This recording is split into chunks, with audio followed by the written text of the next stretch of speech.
had a dream days ago. I come and try to get in, but my key breaks inside the lock. I look through the window and I can see you in my bed sleeping. The bed is flat. You've wet the bed, and I start to cry because the bed of my own seems to make a crash. Sorry, is there? Wow.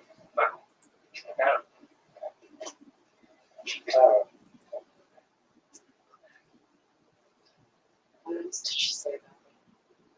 Things. She got this time. That's why her work stinks.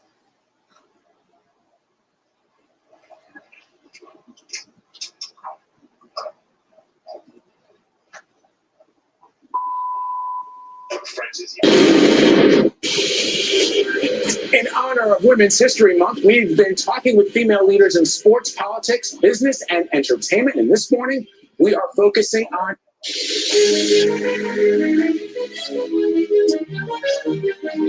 every Friday during Women's History Month.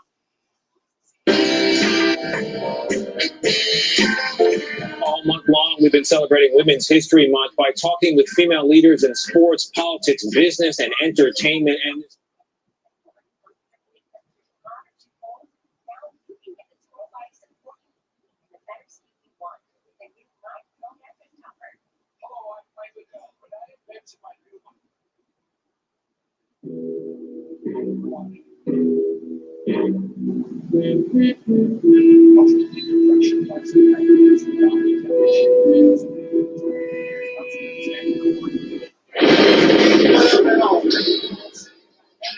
For black people, it's all about the unity. They can do whatever, ain't nobody.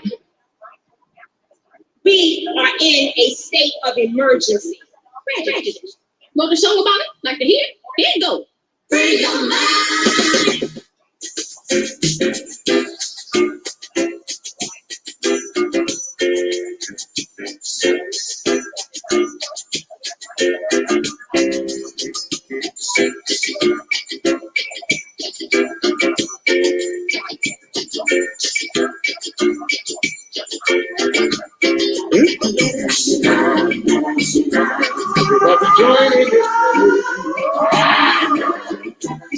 That's the only way. Everybody singing this sweet praise. Sing this melody. Well, I'm talking to you, the Christian and the Hebrew. Everything we got to be remember is we are free. Everybody singing this sweet praise. Sing this melody, get in your praise. Everybody singing this melody.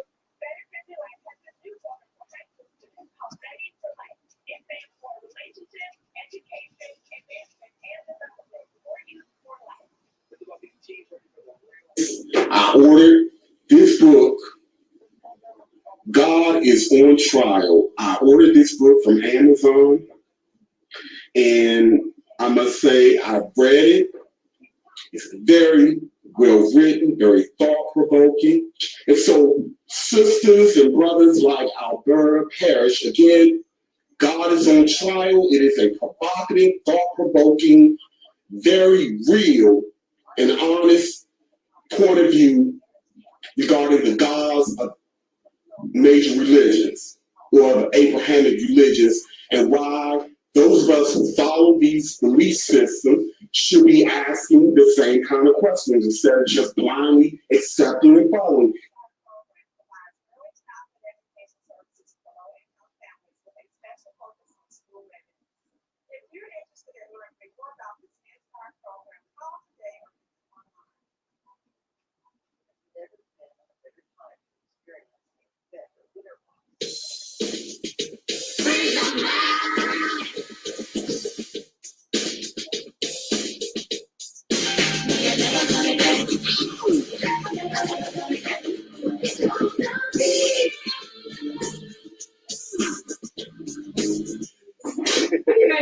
Terry act around it like that with her alphabets out.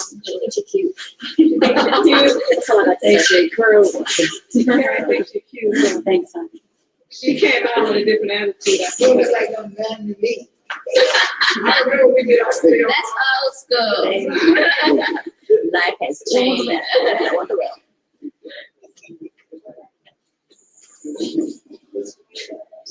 What was that? Mr. T did in Rocky. What was that? Rocky 3. Was it Rocky 3? What you doing on my first? Enroll. Resorts Casino. The brothers in the house. That's Prince. There we go. I don't have a lot to say. Come to see Terry. That's Terry, Cindy, Ron. I trust that feeling. Does anybody have any questions of me before I get out of here? Let's see what you guys are saying. What's up, Soul Sister Rona? Hey, Taalik. I'm the bruh that did my Mike Jackson in Tunica, Mississippi. Hey, now. Hello to Terry. Respect. Bless up. Bless up. Bless up. Come to see Terry. That's Terry, Cindy, Ron. It's Terry.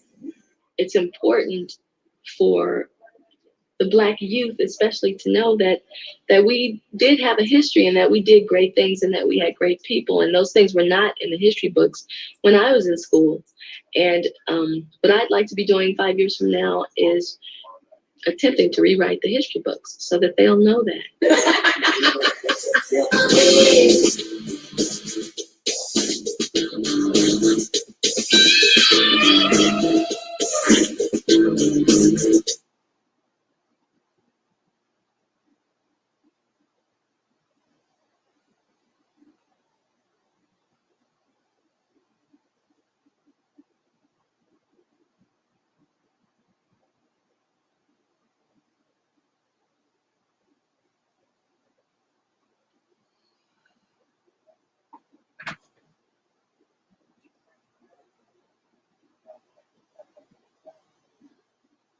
This message. Hey, my brother, you know I had to call you and thank you personally again. I cannot explain to you how happy I was to meet you in person, Myron. That was just like amazing.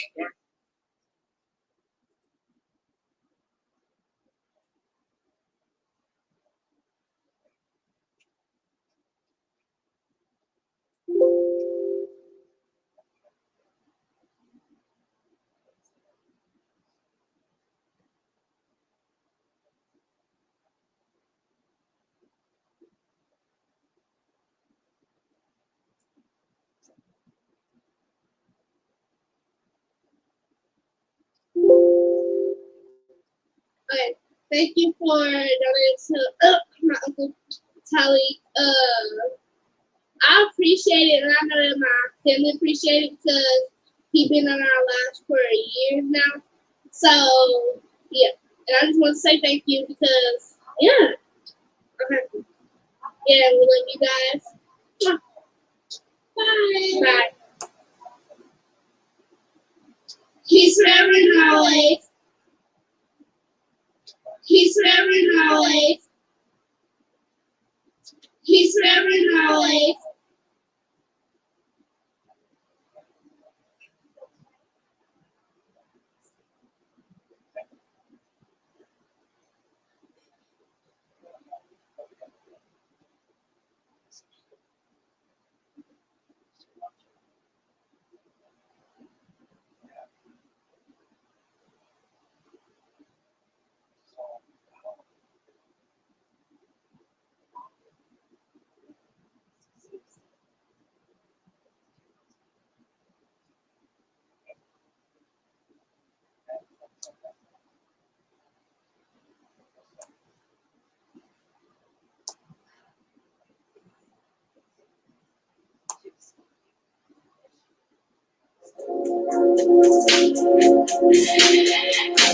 Everybody who is black and interested in black people, let us sit down and find out how we can get together in one direction against one enemy and accomplish this job overnight.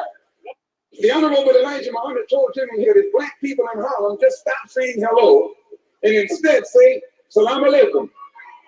He said the whole thing will change. All you got to do is say salam alaikum. Let's say it slow. Salam alaikum. Salam alaikum.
We want to make sure that we're not just working to be first, but we're working to be right. A lot of times there are situations when things are just happening so fast. It's always important to be fast, but we always want to be right.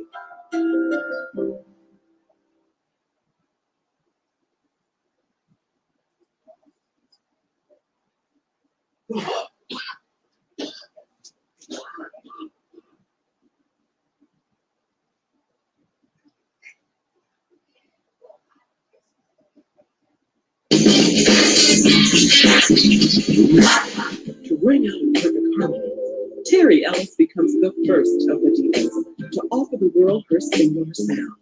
And she does just that on Sunday.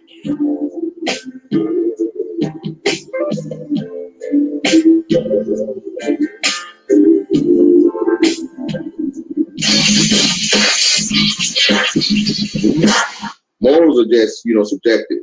But when you have laws and things on paper that say, if you do this, we're going to punish you by incarcerating you, and you break them and you're dumb enough to get caught, then you're just dumb. All right. Shout out to Reality Step on the bill. Just from us, I got to get him on here, man. You talk about somebody polarizing. Whoa. that brother is, I'll leave that alone. Shout out to the brother, though, Jeff. And that is Brother Taalik from the Reality Temples on Earth channel. And if you get a chance to subscribe, please do subscribe to his channel. He's a good brother. He's doing good work, and he wants to do good constructive things. He has good information to provide. So please do check out his channel if you get a chance.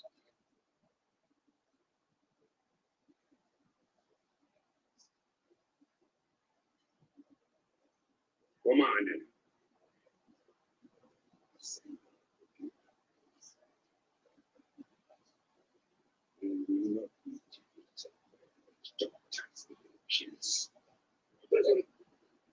First, I want to say that I want to thank AdMinister for being there for me, administering to me over YouTube and in person, over the phone.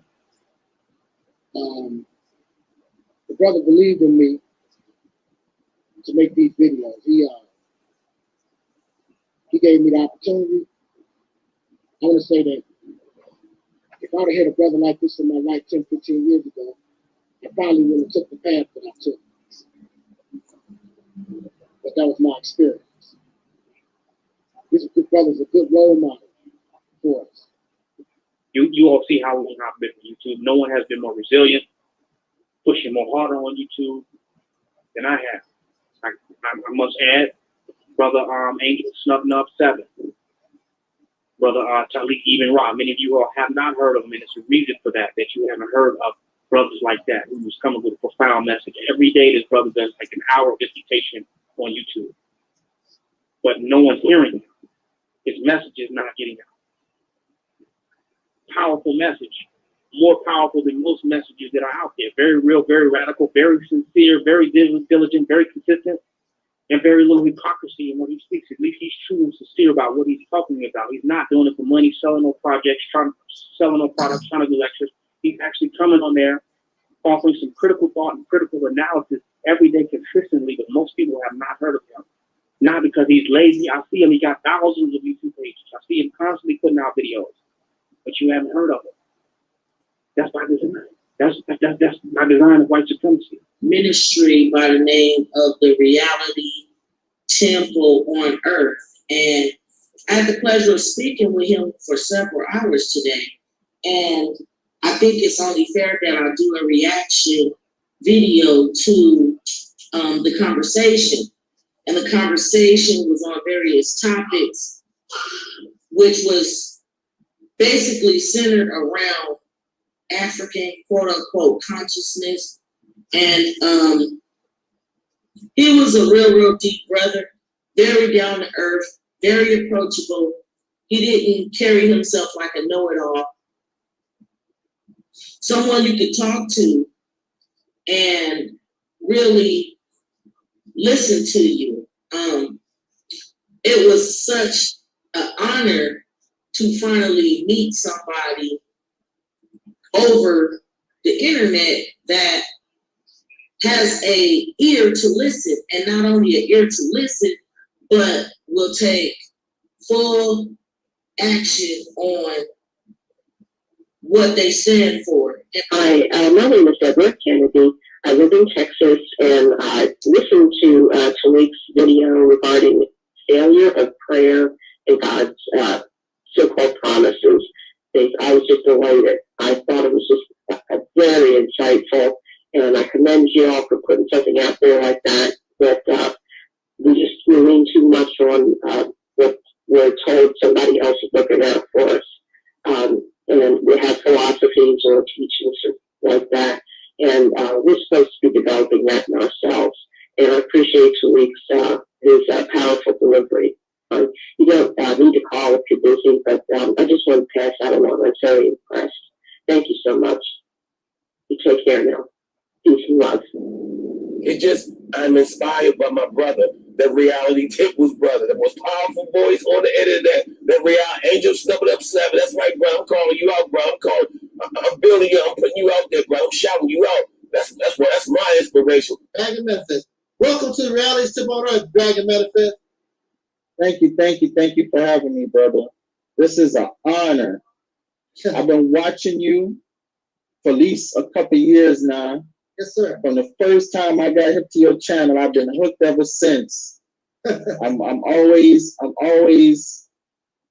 looking out for new videos. I mean, when I first saw your channel, I said, oh, this is an ancestor that has most definitely returned. Most definitely. This is not a new ancestor. This is an old ancestor. You could hear, you could feel the ancestors through you. You know, most people probably say, what is he talking about? Right. They don't get it. You gotta be on that level. My brother Angel Snuffing Up 7 at the Reality Temple. And to give props to him, because I listen to all of Angel Snuffing Up 7's videos, I think that he comes from a different angle.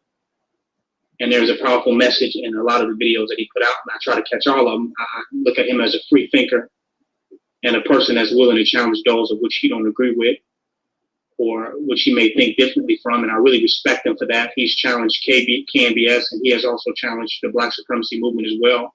And I have nothing against that, because that which cannot be challenged cannot stand and will not stand and will not survive the test of time. How many challenges we can withstand will determine how long we will be able to stand. And my name is Myron. They call me SNIFFY. My name Myron Johnson. They call me SNIFFY. They call me SNIFFY. My cousin is Dr. Umar Johnson. I'm here to give y'all a message. Y'all better leave my cousin alone. That's what y'all better do. Himself. And you don't realize it. you don't realize that God has been in prison. The devil was able to imprison God. So right inside your own self, your God self has been in prison, and you have a false sense of self running rampant inside the temple. This is why, you understand what I'm saying? You have to bring reality temple here on earth. Reality temple here on earth. We have to realize the enemy is running rampant inside this temple. And when I did my website, you were the only brother. And let me stress that. Because when I did that website, blackcommune.net, and I did the video and I asked the Black YouTube community, the so-called Black YouTube community, to give me your videos. Because at the time, a lot of brothers were getting flagged and videos taken down. So I said, you know what? You can put your videos on my website so that the message can still be heard for all to hear. You know, something like, you know, a little, I made that website for everyone, but you were the only one that gave me permission to use your videos. And I thought that was very honorable of you and really a testament to how much you cared about the Black community. We're talking about not falling into the teacher trap, not falling into the website trap. So today, what teachers can you learn from? We just told you that the Akawu tells you that we're all a great teacher at the same time. So who are you going to learn from? You're going to learn from brothers like Sarnetta. You're going to learn the positives and negatives from brothers like Sarnetta. You're going to learn the positives and negatives of people like Brother Polite. The positives and negatives of people like Sarah Seti. You're going to learn from Maurice Muhammad, Taalik Ibn'rad. You're going to learn from Nettercat. You're going to learn. You definitely going to learn from King Noble. You definitely going to learn a little something from Brother Daku.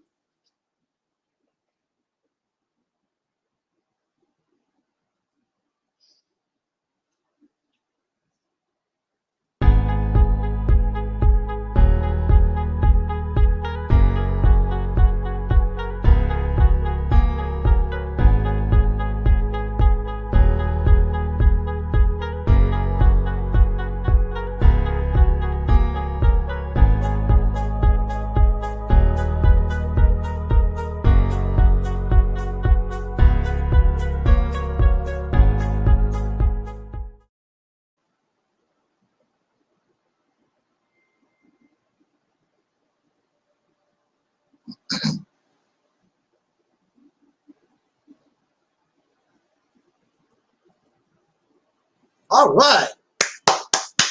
What's up? What's up? Give yourself a round of applause. Hey, I'm growing a beard. Next time you see me, it's gonna be way down there. I'm gonna grow a big afro. I'm gonna start calling myself Brother Cool. I want to be different from everybody. Brother Cool. No more Angel Snub Nub 7. Brother Cool. I don't think so. I don't think so. Okay. Yes, indeedy. Yes, indeedy. I'm trying to wake myself up. Get in the groove. As always, in the name of our ancestors, peace forever and always, and welcome to another edition of what we call the Reality's Temple on Earth Internet Ministry. I am the gatekeeper, the host of this program, known here on social media. Wherever you may find me, I am known. I am known as the mighty Brother Cool. You know, give me that old school handshake, you know, put it like that and slide me some skin, brother. Brother Cool. This, of course, is the Reality's Temple on Earth internet ministry. I'm the mighty one angel step number 7. And I am your soul brother number 1. No, we're not going to change that. Somebody else can be brother cool. I won't claim it. Somebody else can be brother cool. Well, what a topic we have tonight.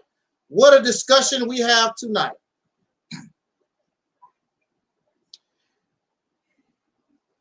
The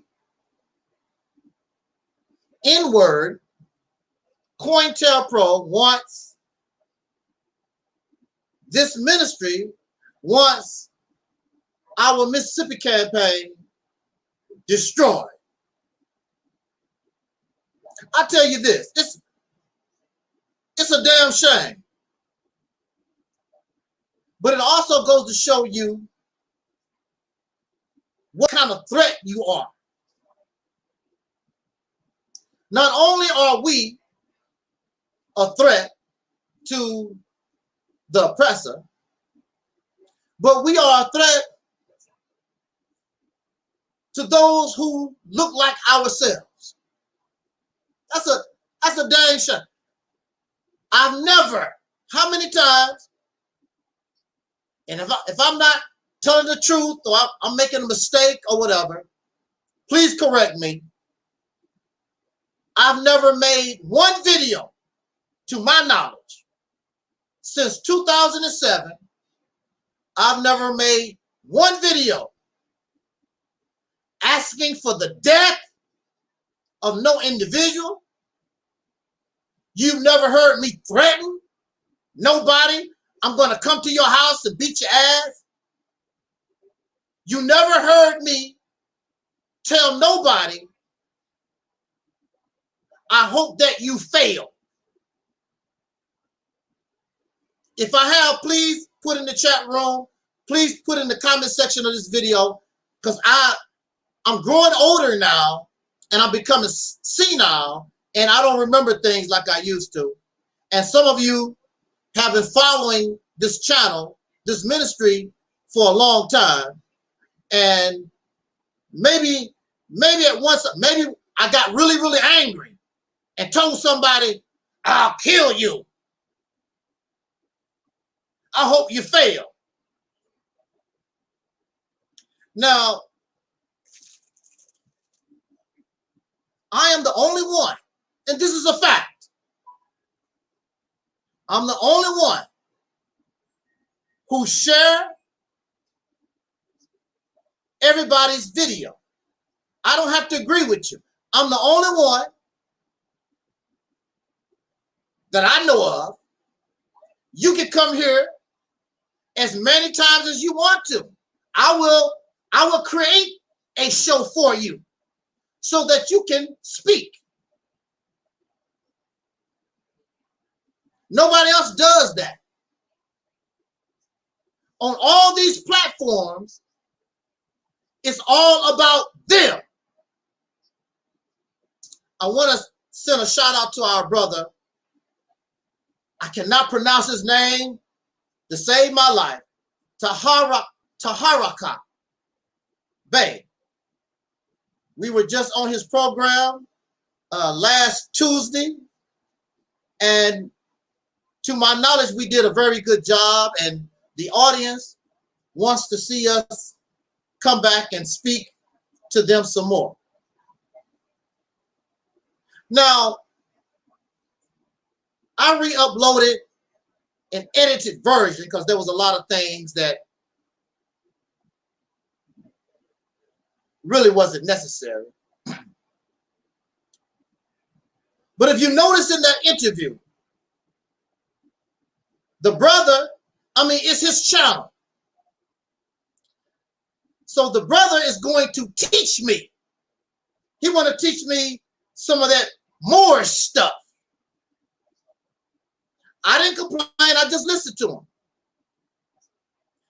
He wanted to teach me about God, Allah, and how Allah exists. And he was telling me how we're Allah on this level, and all this making these hand movements. And God do not serve or worship God. God don't need the Quran. God don't need the Bible. Hell, if I'm God, I wrote it. What I need it for? You write a book to share knowledge with people that don't know. But if you God, you don't need a Quran. If you God, you don't need a Holy Bible. Because I wrote it. Sister Nova just wrote a book called God is on Trial. She knows what she wrote. She has her copy, but she don't need it. She's the author. She's the maker of God is on Trial. She don't need it. She wrote a book to pass this knowledge or this experience to others who do not know, those who have not had the experience. So you want to tell me and preach to me somehow you're God. God does not, no God worship other gods. How many of you are fans of the Justice League? How many of you are fans of Spider-Man, Batman, Wonder Woman, the Incredible Hulk? Have you noticed that Superman never cried for God? You never heard Superman cry for Jesus or Allah? You never heard Spider-Man or Iron Man or Batman? None of these superheroes cry out for God. Did you notice that? You never seen Bruce Wayne with the picture of Jesus or talking about Allah. Never. Because Bruce Wayne is a superhero. Because Superman and Batman and the Flash, all of them are gods in their own right. Superman, why should I call on God? I have X-ray vision. I can fly. I have super strength. I can push the earth out of its orbit. I can go into other dimensions and galaxies and worlds. What the hell do it look like for me to worship and bow down to some God? I'm God myself. I never heard Jesus. I never heard Allah or no God when I'm watching Star Trek. When they talk about stories in the future, Star Trek and Battlestar Galactica and what's the other one that's popular? Okay, you got Star Trek, R2-D2. What was that? What's that?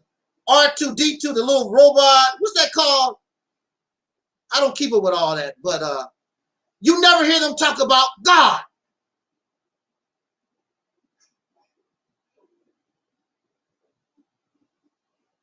They are already, yeah, Star Wars, absolutely. They are already on the level of gods. They are in their machines. They are out there traveling all over the universe. And guess what? They don't have to die.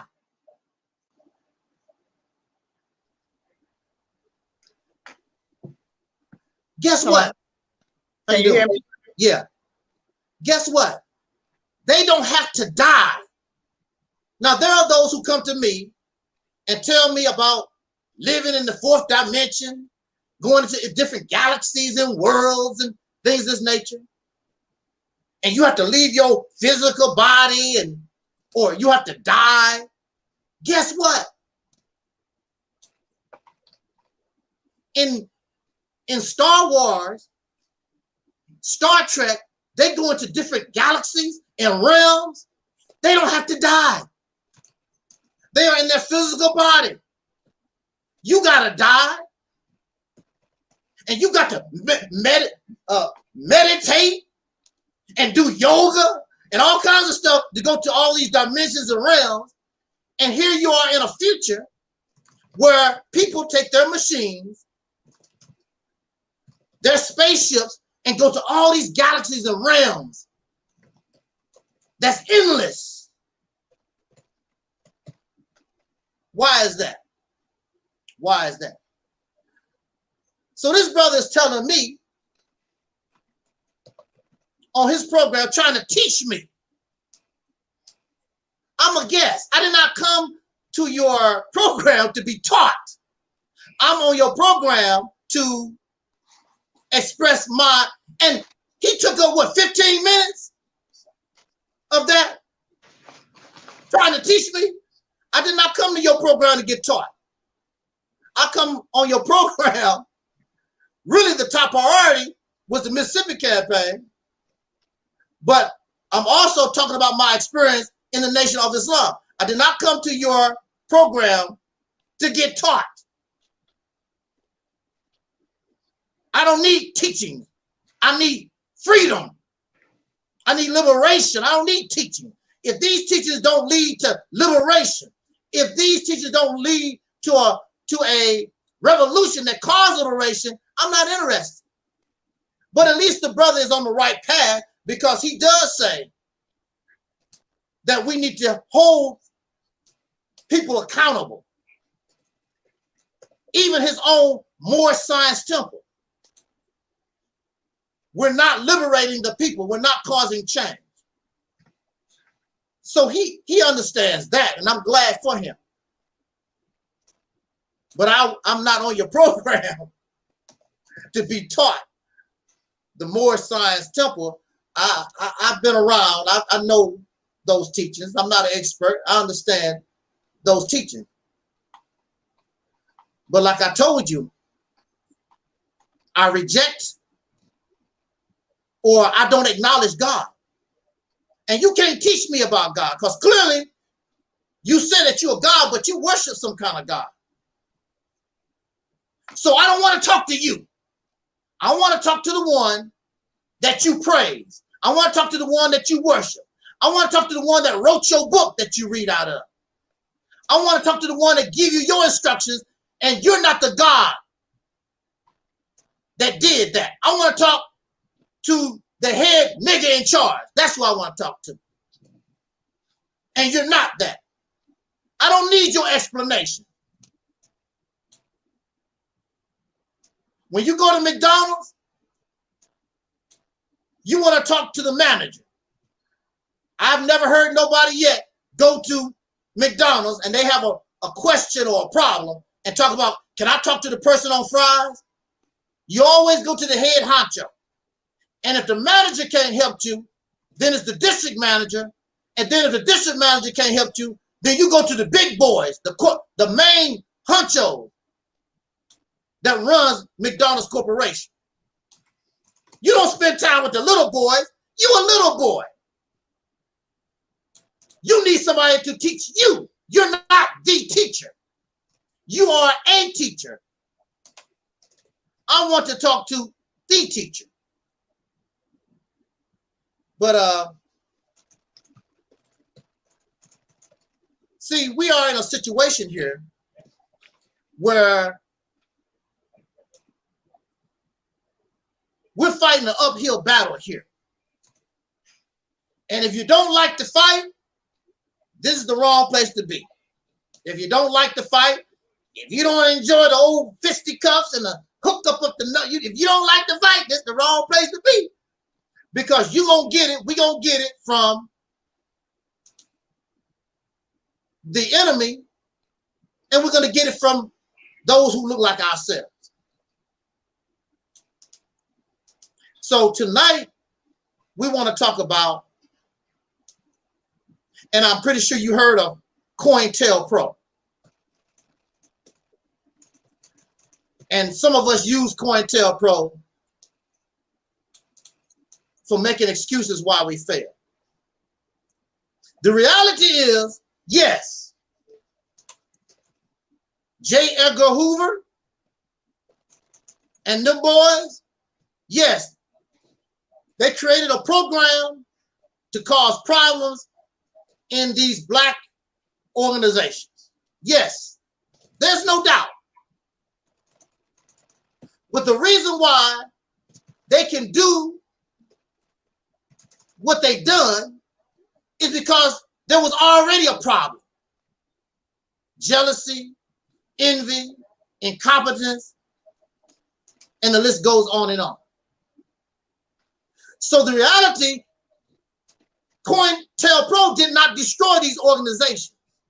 What destroyed these organizations was themselves.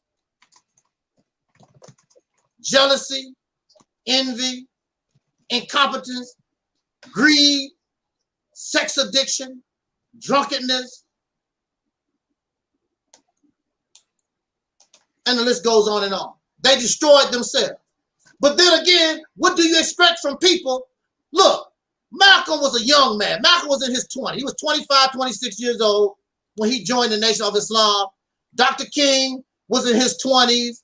All these was young people. I don't even think that the Black Panthers graduated out of college. They were still college students, 20-some years old. These was babies fighting the government, having no idea who they was dealing with. They just knew that a government was upon their shoulder. That's the only thing they knew. They had no idea who they was dealing with, and they done the best they can. By the time they began to learn who they was really dealing with, they were being wiped out. They were being destroyed. It's too late. But see, we are supposed to learn from their mistakes. Their mistakes was not intentional. They did the best they could. They did not have an example to learn from. We have examples to learn from, and we ain't learned a damn thing. It reminds me of some of these young girls, and they watch other young girls. See, some of you probably wasn't born yet, and y'all, some of you heard of the crack epidemic, pretty sure of the 80s. But prior to the crack epidemic, there was a teenage pregnancy epidemic in the Black community. Started with my generation in high school. I remember when I was in high school, and it slowly started happening. One young girl got pregnant. See, back in the 50s and the 40s and the 60s, a long time ago, you always had teenage pregnancy. And what Caucasian people would do is they would send their daughters somewhere else, have the baby, put that child up for adoption, and bring their daughter back like nothing happened. And some Negroes did the same thing because that's embarrassing. You know, you have an out of wedlock daughter. They would get that child, send that child somewhere else, let her have her baby, and then bring that. We've always had teenage pregnancy because teenagers is going to do it. It's natural. You're in puberty. You have that attraction, male to female, female to male. And at that time, of course, we don't teach the children nothing. So they're just out there just following their nature with no responsibility. There's nothing wrong with sex. If it wasn't for sex, we would not be here. The problem is understanding that sex is not a toy and understanding that it's a responsibility, understanding discipline. There's nothing wrong with sex. I mean, it's natural. That's how all of us got here. So, okay, so there was a teenage pregnancy epidemic, and it reminded me of a young girl all this happening around here, they ain't learning nothing. Because it can't happen to me. That ain't me. Can't happen to me. Yeah, but you doing it too. Yeah, but that's them. That's them. Can't happen to me. This young girl and boy, they're not learning nothing from what's going on around them. And next thing you know, they're caught up. Do you know why these black organizations are losers? Do you know why they can't progress? Because they follow the same footsteps as the ones that came before them. Step by step. There was a song by, I think it's called Step by Step. New Kids on the Block. Step by step. Oh, baby, I got to get to you, girl. Step by step. And they following step by step. Fall into the same hole. Because if you didn't, or if you learned the lesson from those who came before you, then you would encourage and you would help this platform and those involved in this platform, no matter whether you disagree or not, help your brother, help your sister, instead of tearing each other down, what they said called the crabs in the barrel syndrome. Because they done that, and you saw what happened to them, and you do the same thing. And they were not team players. Now, Dr. King was making some progress.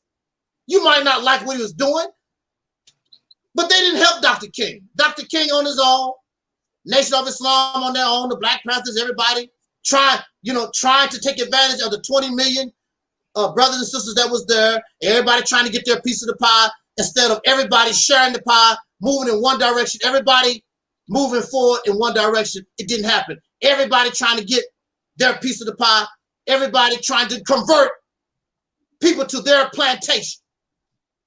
You ain't learned a damn thing. You ain't learned nothing.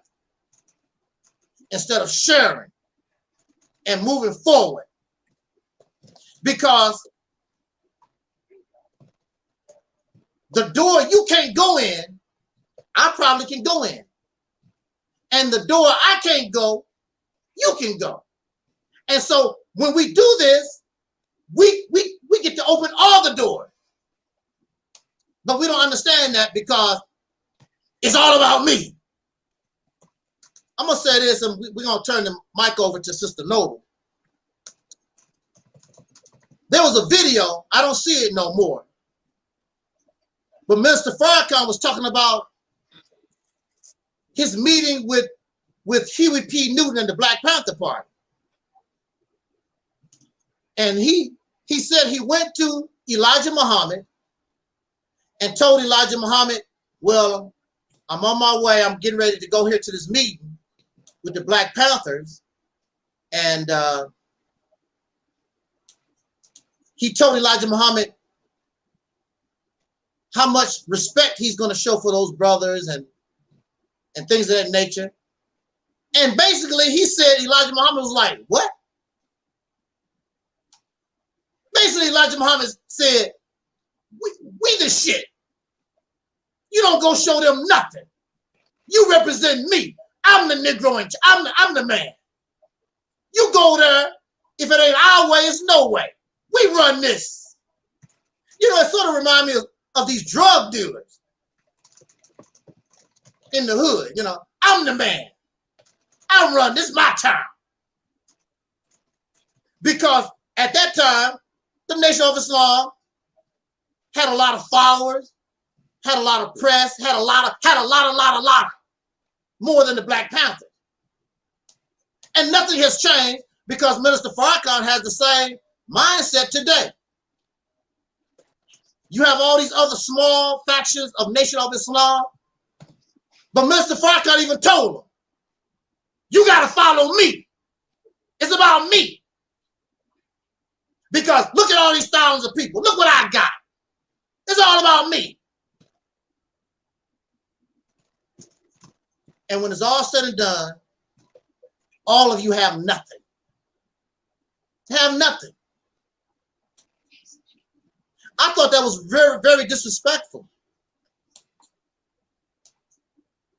And then you're teaching people all this brotherhood and sisterhood stuff, no big I's, no little U's, but you're going to tell Minister Farrakhan not to give those brothers, they don't need you.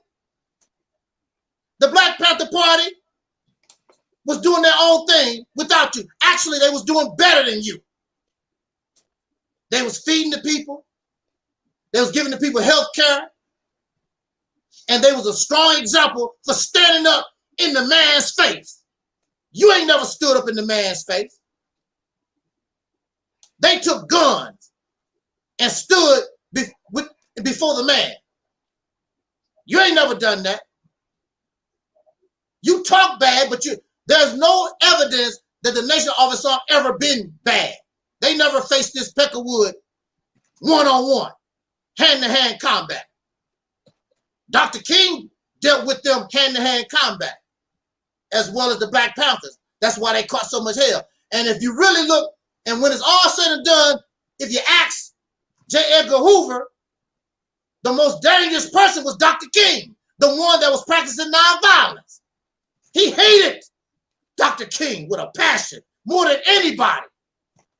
J. Edgar Hoover. So y'all ain't learned nothing. You're not learning anything. You're not a team player. You want to hog the ball. It's all about me. You want to play the Michael Jordan role. Michael Jordan never won a championship till he learned how to play team.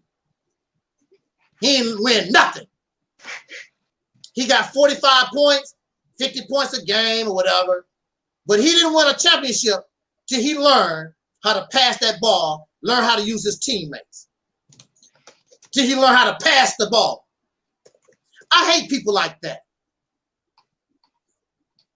When I was playing basketball all the time, I made sure I did not pick nobody that had that, who think they Kobe Bryant and Michael Jordan.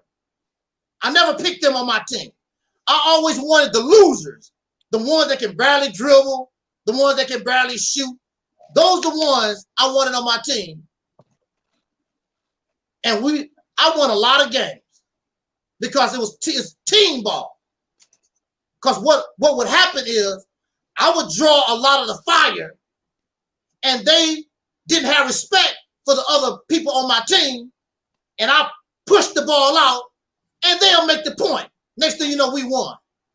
And the other people like, how did that happen? We playing team ball. That's how it happened. And you're not. With all your Michael Jordans and all your Kobe Bryants on your team, y'all sit in the bench. Gotta learn how to play team ball. So we got COINTELPRO. It's not only a white man's thing. The Negro is now playing COINTELPRO. I know because this little seed trying to come up, we got to deal with that. That's a damn shame. I'm passing the mic to our Sister Noah. Thank you, Sister Noah. Thank you, brother. Thank you for even giving me the voice, to speak about what I'm about to go in on tonight on your platform, because, you could have said, well, I told her, over there anyway, you could have, you didn't have to invite me. See what I'm saying? To come and speak about, this situation. Okay. Mm-hmm. And it came out of left field. All the stuff that happened came out of left field. You know what I mean? Because I had good intentions, mm-hmm. I had good intentions the whole time, and I really felt good about being there. You know what I mean? Mm-hmm. But let me read this statement that I have prepared. Okay. And, I felt that it was best for me to, just, write a statement, okay, explaining things, and how I feel, okay, about this situation. to the Black consciousness community. Based on recent events, I want nothing more to do with the Black consciousness community. I want nothing more to do with the Black consciousness movement. In February, I was invited on a popular YouTube platform to discuss my book, God is on Trial, and also talk about my experiences as a former Hebrew Israelite and Christian. I spoke very candidly about my life, about my experiences as a former believer, about my mother's passing from cancer in 2017, and how I went through depression following her passing. I was also invited on another person's platform, and I genuinely thought this was a good idea, even though I had been warned about people in the Black consciousness community. But nonetheless, I wanted some good PR for my book, and I accepted their invitation to join their platforms where I disseminated knowledge and talked openly about my life. However, somewhere between the month of February and March, the female host with whom I had formed a platonic relationship thought that I was trying to make a play for her man. Okay, let me repeat that. However, somewhere between the month of February and March, the female host with whom I had formed a platonic relationship thought that I was trying to make a play for her man. And it was the furthest thing from my mind. Actually, I knew this man was already legally married and had been married to his current wife for many years. Although I am thankful for the invite to their platforms, I never thought that the host who first invited me to her platform in February would turn into a whole demon and would be spreading false rumors about me while simultaneously inviting me to come back on her platform during the month of April. The last time she invited me to her platform was on April 28th, and I declined to join the program. She called me on the phone Sunday, cursing me out, accusing me of trying to come between her relationship. I was all kind of bees to her. But I remember this little girl still bigging me up and talking like she truly liked me and wanted me on her platform in April, where I made an appearance as co-host several times. She said during the phone call on Sunday, "You better not be making any more videos about me because..." I can't remember the rest of that particular statement, but I remember her calling me a liar because she accused me of telling someone that she was homeless. And I told this psychotic little girl that I never said she was homeless. She said someone told her that I said she was homeless. I told this little girl that is a lie. And when she also told me that she told a confidant of mine that I was on the phone with her and her man, said my pussy is tight, that is also a lie, which is what I told this delusional little girl. Let me repeat that. And when she also told me that she told a confidant of mine that I was on the phone with her and her man, said my pussy is tight, that is also a lie, which is what I told this delusional little girl.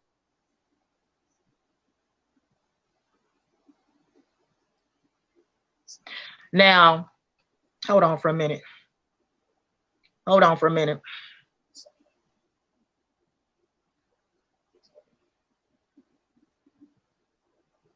Oh, okay. I meant to say, hold on. And when she also told me that she told a confidant of mine that I was on the phone with her and her man saying my pussy is tight, that is also a lie, which is what I told this delusional little girl.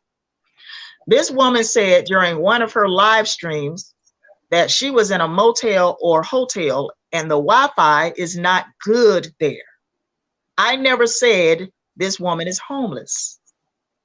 She's the one who told us ladies on the panel that she is in a motel or hotel and the Wi-Fi is not good. I can't remember exactly which one she said, motel or hotel. Okay, I'm just telling you what she told us ladies on the panel. Okay. In April, she also told me during a phone conversation that she had to move recently. Her man also said that she was in the process of moving.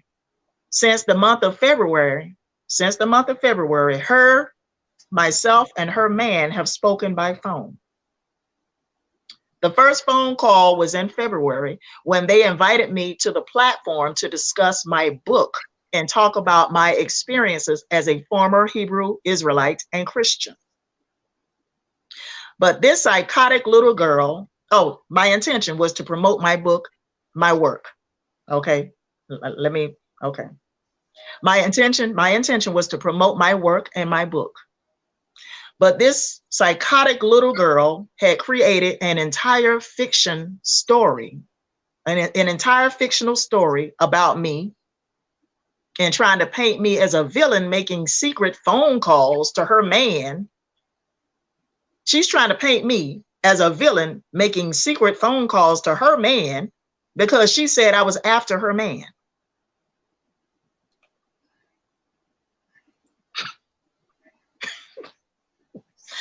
This woman is very arrogant, very divisive, very deceptive, and very archonic in nature. She has the same evil, malevolent, psychotic, unempathetic nature that her biblical God, Yahweh, has. And you can call that God Yahweh or whatever other name you want to give him, but it's the same extraterrestrial that the ancient Gnostic Christians referred to as Lord Archon. He was also called the Demiurge. The ancient Gnostic Christians wrote that the Archons were extraterrestrials who were psychotic in nature, lacking empathy. They were like cyborgs, robotic in nature. And the word most associated with the Archons was deception.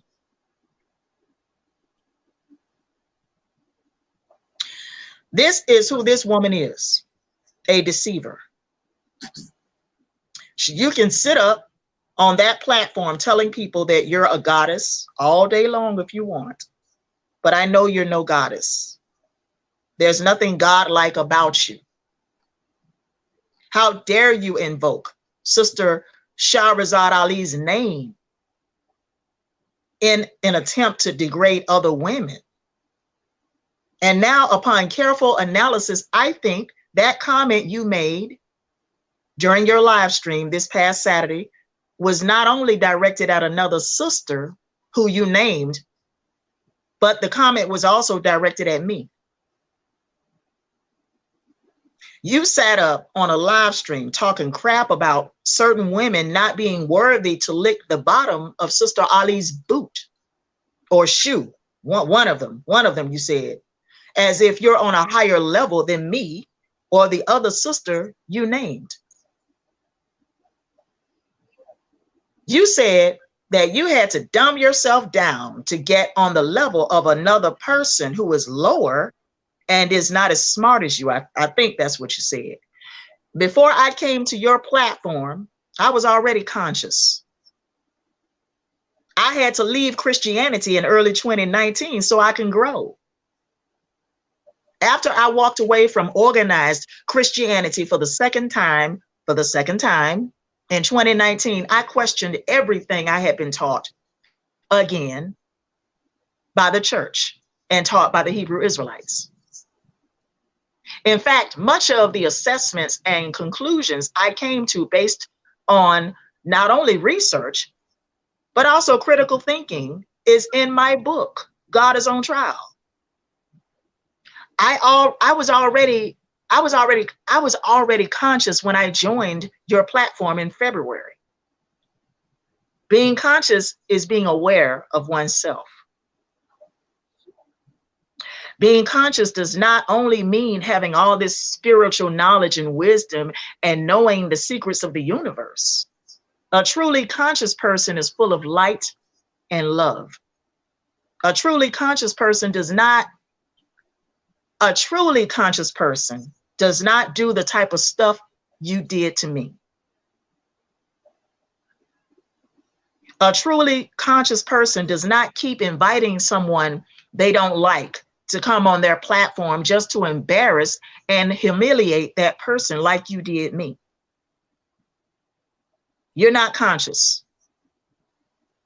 A truly conscious person would not have tried to turn my friend against me or tried to cause her to become my enemy.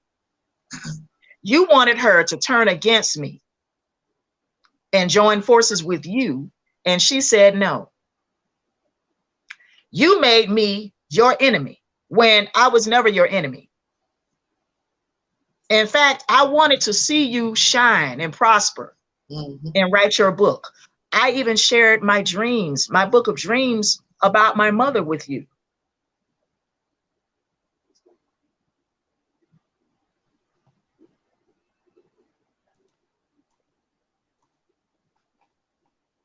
If you truly were conscious, you would not have kept inviting me to come on your platform in the month of April, knowing that you did not like me, skinning and grinning in my face, talking crap about me to my face, talking in code about me to my face.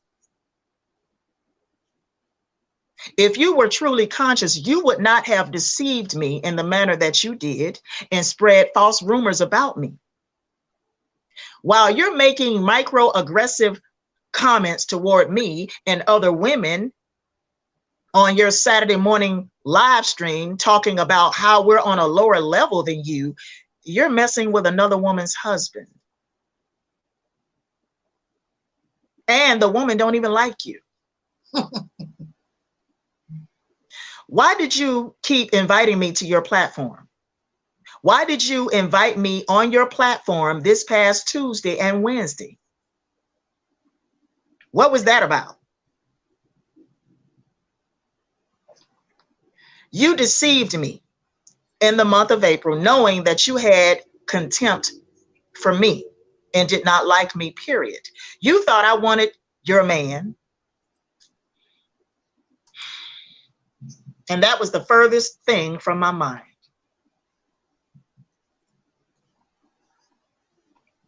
You became jealous of me, but you kept pretending that you wanted me on your program as co-host. And you also kept lying, telling me that when you finished reading my book, you would have me come back on the program to discuss it, and you would interview me about my book. And before you say anything, else stupid, my motive for continuing to appear as co-host on your platform, I was happy to do. And not just because I wanted you to bring me back on the show for you to do a second interview with me about my book. Let me repeat what I just said. Before you say anything stupid, my motive for continuing to appear as co-host on your platform, I was happy to do. And not just because I wanted you to bring me back on the show for you to do a second interview with me about my book. I came on your program in February to talk about my book already. We had already done an interview already talking about my book in February.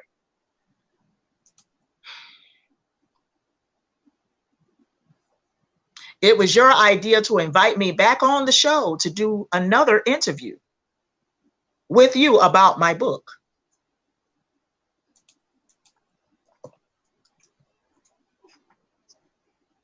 But if you had never said,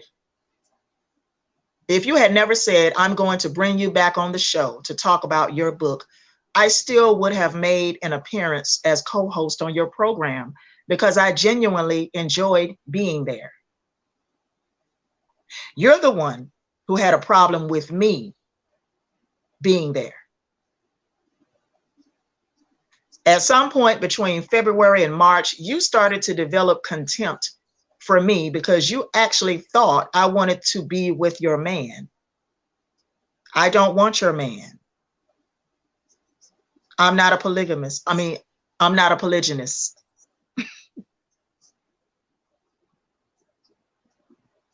I am for monogamy. Other people in this woman's camp knew that she had been spreading false rumors about me. But they did not stop her, and they did not tell me, which means you were complicit in her spreading rumors about me. And you were also complicit in her inviting me to her program, knowing that she did not like me.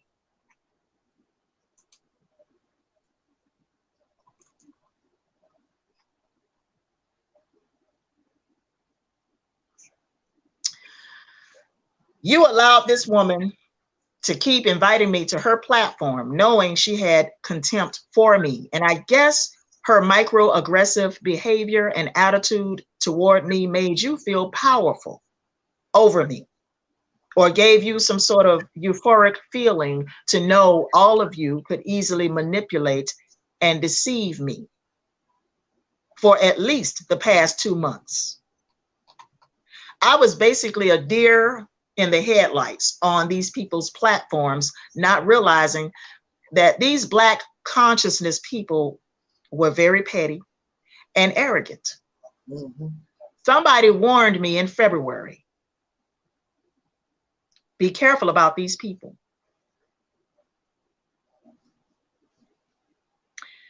They can't be trusted, I was told. But I went on the platforms anyway, because what they used was my book to draw me there. Mm-hmm. I saw it as good PR for my new book, God is on Trial.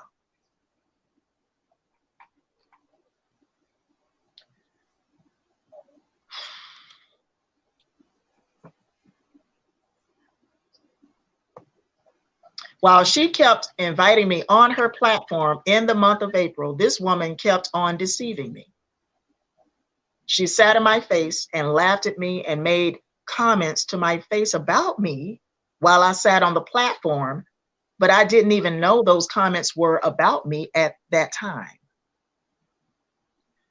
For example, on one panel discussion where I was a co-host, she told us that she knows certain women don't like her butt. And I can't remember the rest of that comment. But now, upon careful analysis of this entire Truman Show, I realize now that the comment was directed at me.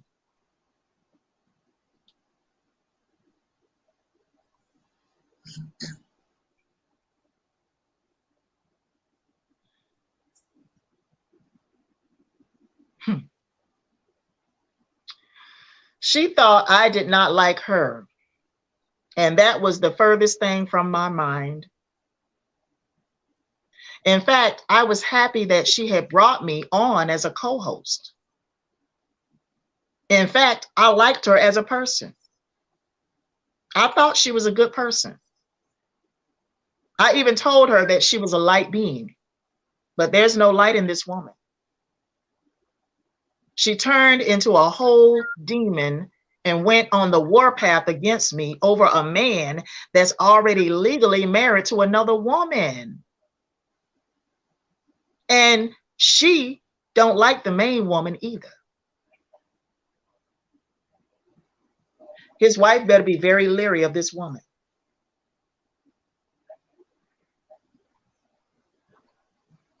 In the phone call on Sunday, she was very condescending toward me. She said, "Why you keep calling my husband?"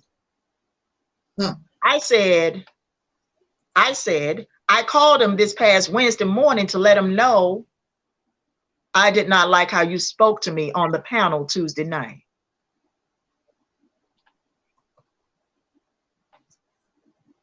I wanted to have that conversation with you, but you never called me back.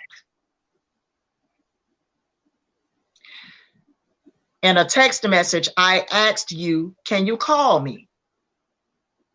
But you never did call me.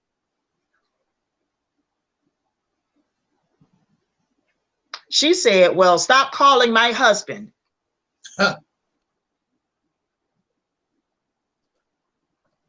She also said, he's being diplomatic because he knows that you and Angel are crazy. You heard what I said, Angel? Sit up now. Yeah, I heard you.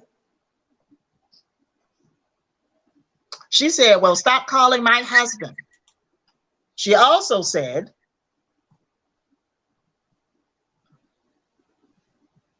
he's being diplomatic because he knows that you and Angel are crazy.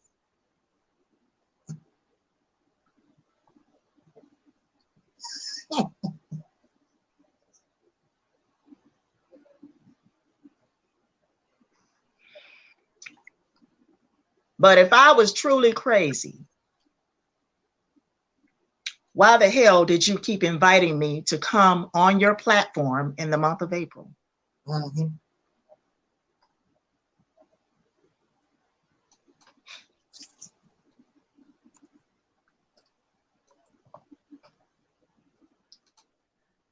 Remember, the last invite was on April 28, 2021. So at this point, I'm going to assume that she and her husband had ulterior motives for inviting me to his platform this past Tuesday night.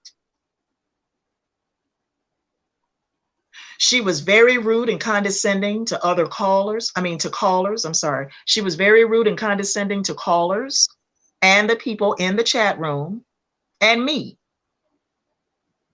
on last Tuesday night's panel.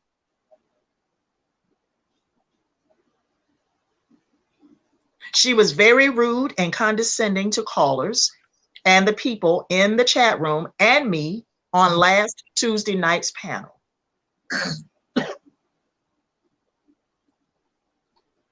Let me make something very clear right now. When I confided in this woman and her husband and their viewers that I was having suicidal thoughts following my mother's passing from stage 4 uterine cancer on October 24, 2017, I did not expect for my words to then be turned against me and used against me for a psychotic little girl like her to make fun of and try and make me feel bad.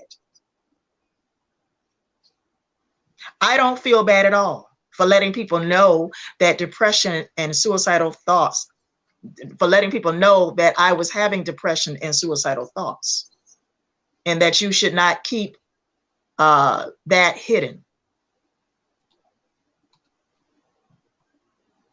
Okay? I don't feel bad at all for letting people know that I was having depression. I was having depression and suicidal thoughts. I was experiencing depression and suicidal thoughts and having suicidal thoughts, and that you should not keep that hidden.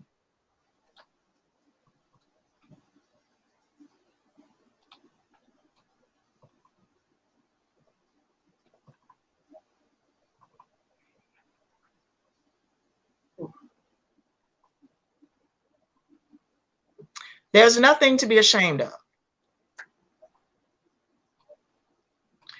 But this little girl tried to shame me in that phone call on Sunday over having experienced depression and having suicidal thoughts that I've openly shared with the public for the past several years.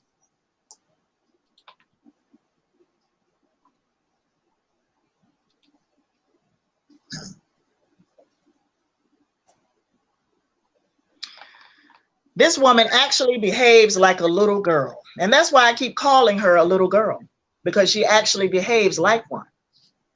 And she thought that she was scaring me by saying certain things over the phone call we had on Sunday.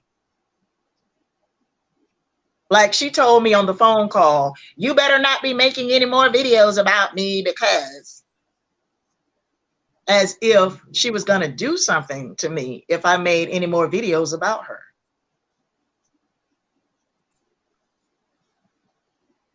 I heard about this woman being involved in black magic, and this came straight from the horse's mouth. She said the Hebrew Israelites think she's involved in witchcraft. And she said it more than one time. Why would you keep saying it more than one time if it's not true?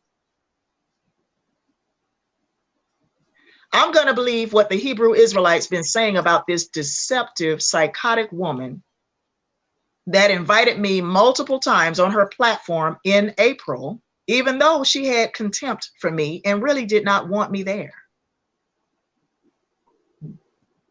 After carefully assessing everything that's happened, I want nothing more to do with the Black consciousness community.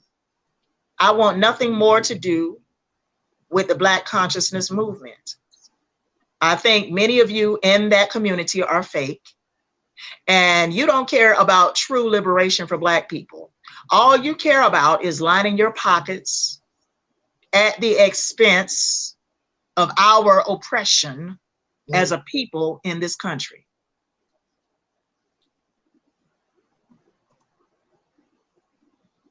Moving forward, anybody coming in my inbox talking about Black power, Black supremacy, I'm probably just going to block you.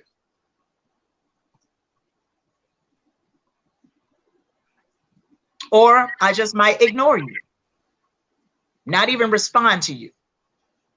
I don't want nothing more to do with anybody who claims to be a part of the Black consciousness movement or the Black consciousness community.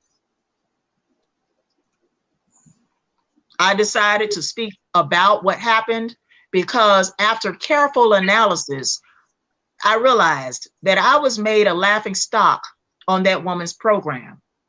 Those women sat up there on that panel and laughed in my face week after week, knowing about the false rumors that the host had been spreading about me. Other people also knew, and they went along with what she was doing. While she kept undermining me, they all went along with it. She accused me of backstabbing her, but it was the other way around. Furthermore, someone in my social media networks has been passing information to these people about me and Angel Snupnup.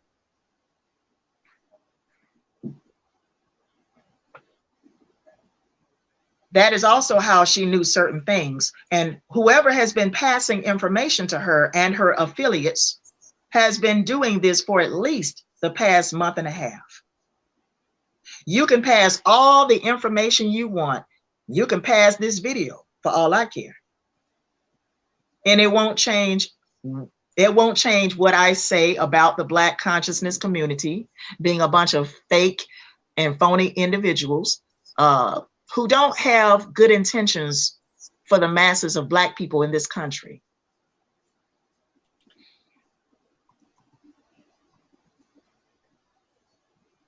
I'm putting the entire Black consciousness community on trial as of right now. I'm sorry I had to go back on my word to not make any videos about this situation. But I feel like I was deceived by these people.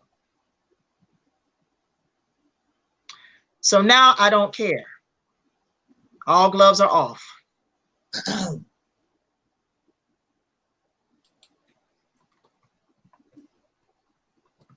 Thank you for listening. I'm going to pass the mic.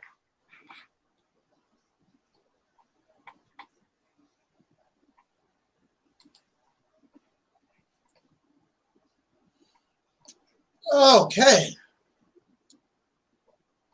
Well, we got the story. And it's a song. You remember there's a song, I'm back where I belong. I'm back where I belong. And na na na na na na. It's a song. I'm back where I belong. But sometimes we have to be the prodigal son, the prodigal daughter. We have to venture out. And like myself and Sister Noble, we spoken earlier, unless it's a life-threatening situation, sometimes it's best for, let our people learn some things the hard way. Because it's a lesson they'll never forget. That reminds me of my stepdaughter. And I talked to her for about 8 hours. But of course, it's going in this ear and out the other. And in her mind, you're trying to control me. You're trying, you're trying to, I'm not your father, but actually, she wanted a father. So I don't know. She wanted a father and got one. Then when you got the father, you don't want him because I'm trying to help you avoid something here. But I told her, I said, as long as it's not life-threatening, I'm going to let you do you, as long as I know that you're not in harm's way. Because there's some things that you got to learn on your own. But I'm not that kind of person.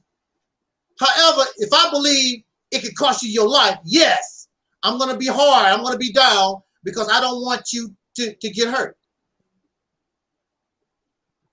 But when this thing first happened, and I know on my part, I've done basically all I can. It's got to the point where I'm burned out on the promotion of this sister's book. And when she got offered an opportunity to go to Sonetta's TV, I never told her, oops, well, whatever, it's out, whatever. We already know who it is. No, I just don't want them flagging down the channel. I mean, flagging. Yeah. You know what I mean. No, I just don't want them to flag you down. That's all. Bring it. All I can say is bring it. Because Google took his best shot. I'm still here. 100 channels down, I'm still here. So, and I also have videos, not even on this subject, talking about Black News 102, whatever, him and whatever. I got videos up, so I'm not even worried about it. But when it first happened, I never told the sister. And actually, I never even gave warning. I was like, yeah, do it. Because we need to promote this book. I want you to eat. If you can make a living off this book, like they say in Islam, all praise due to Allah. And that was my intent. But I also wanted to give a warning because I've been dealing with these people for, well, actually, since I've been on YouTube. The first few years I was on YouTube, I viewed the blackity black. And see, I've never been blackity black. I've never claimed. The reason why they put me in the blackity black category is because I speak up for us. And just so happened, we are called black. But you never heard me talk about my melanated skin. You never heard me talk about how better I am than anybody. You never heard me, I'm the original man, and I do everything the best. You never heard me talk like that. You only heard me talk from a place of justice and liberation. Not because I'm black, not because I'm an African, not because I'm a human being and I deserve justice. I deserve to be free from oppression. That's where I come from. I don't go around talking about how supreme black folks is and all this other stuff because it's not necessary. I don't want to be like them, the enemy, the oppressor. That's how they talk. And if you take the black out of their talk, they sound just like the Ku Klux Klan or the Nazis or Adolf Hitler or any of them other suckers. They sound just like them because actually, you call them brothers and sisters and you think they're on your side. They actually are the offsprings of Adolf Hitler. All this blackity black, Pan-African committee, all that's white supremacy. Chocolate covered. That's what it is. Why do you think they can't defeat the white man? Because that's daddy. That's mama. That's why they can't. They the same. They come from the same womb. If it wasn't for white supremacy, there would be no black supremacy. And I told this brother that. There's nowhere in history. You can get all the history that you want to. There's nowhere in history, nowhere in recorded archaeological findings where nobody claimed to be some black supremacists.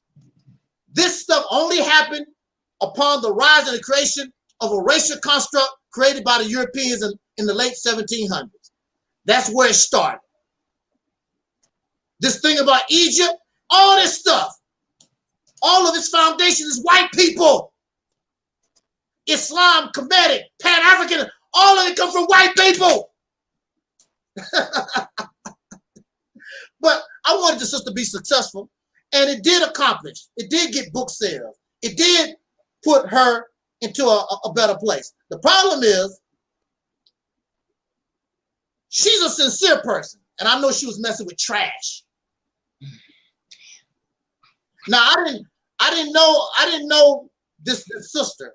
That was the first time I ever heard of her. And I wanted to see our sister with a group of sisters. You know, that sisterhood, and I wanted that. And at first it seemed that way. What they say, looks is deceiving, you know, things ain't always what they seem to be. Appearances is deceiving. And it wasn't from the very beginning. Matter of fact, I would assume, I always try to give people the benefit of a doubt, but I've been dealing with these people for years. Now, my thing is, they didn't give a damn about her book, really. I think it was all a plan to get her. They thought she was a weak-minded type of person, and she would be so happy and get all into, you know, because I'm on this platform, you know, these thousands of subscribers, and you know, you'll be able to sit there and tolerate certain things. But they don't know you that well. They don't know you that well. Because you're happy with one subscriber. Like me. I'm happy with one subscriber. I don't need all that. I'd rather have one subscriber and that subscriber is real than thousands. But see, they don't care whether their subscribers is real or not. Donate to my Cash App. Donate to my GoFundMe. Buy my debate tickets. That's what they care. They don't give a damn about their people at all. Their audience. They don't give a damn about them. It's just a bunch of slaves on a plantation picking cotton. That's all. So and then, even though I did not say anything, you still had people sending me messages and sending folks and writing comments. Angel jealous of her. You gonna see Angel, he gonna cut her loose because he jealous. And she gonna find out, she gonna see the real Angel, the real hate that Angel really is. He hate folks that he want to be the top dog. I want to be the top dog, but Sister Noble is here, and Sister Noble took down her original channel. Sister Noble didn't want to talk on YouTube no more. I'm the one, every day, little by little. That's what you love to do, sister. Come on back to us. You got a lot to offer. I don't want to do that. When I tell you, I'm done with that. These people's is fake.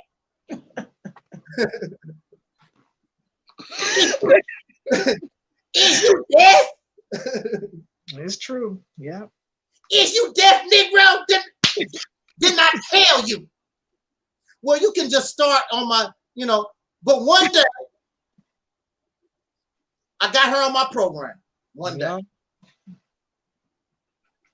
I forgot what the subject was. I said, could you, for you, this time, I will come and do this, but I'm not interested in that.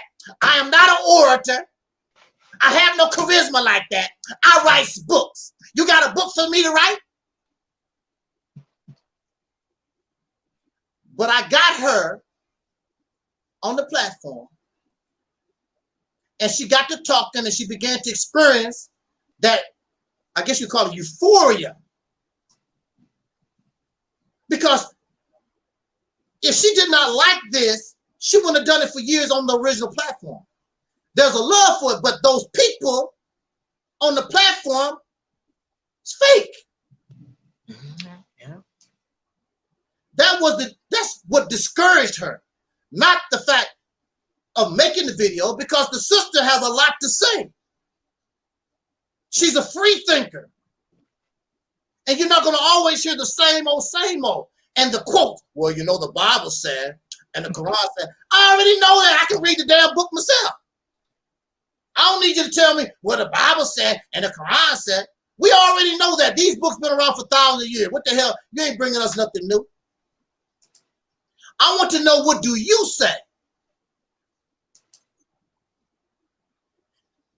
I'm tired of hearing these human tape recordings. You have a brain. So the reason why you have this sister here, because I encouraged her to come here, come back to what she liked to do. And I helped her during her depression, losing her mother, because I showed up right after, a few months after that. And I was there for hours and hours of listening and crying with her for hours. And I was trying, she said that writing is therapy. Yeah. Let's get back to this book.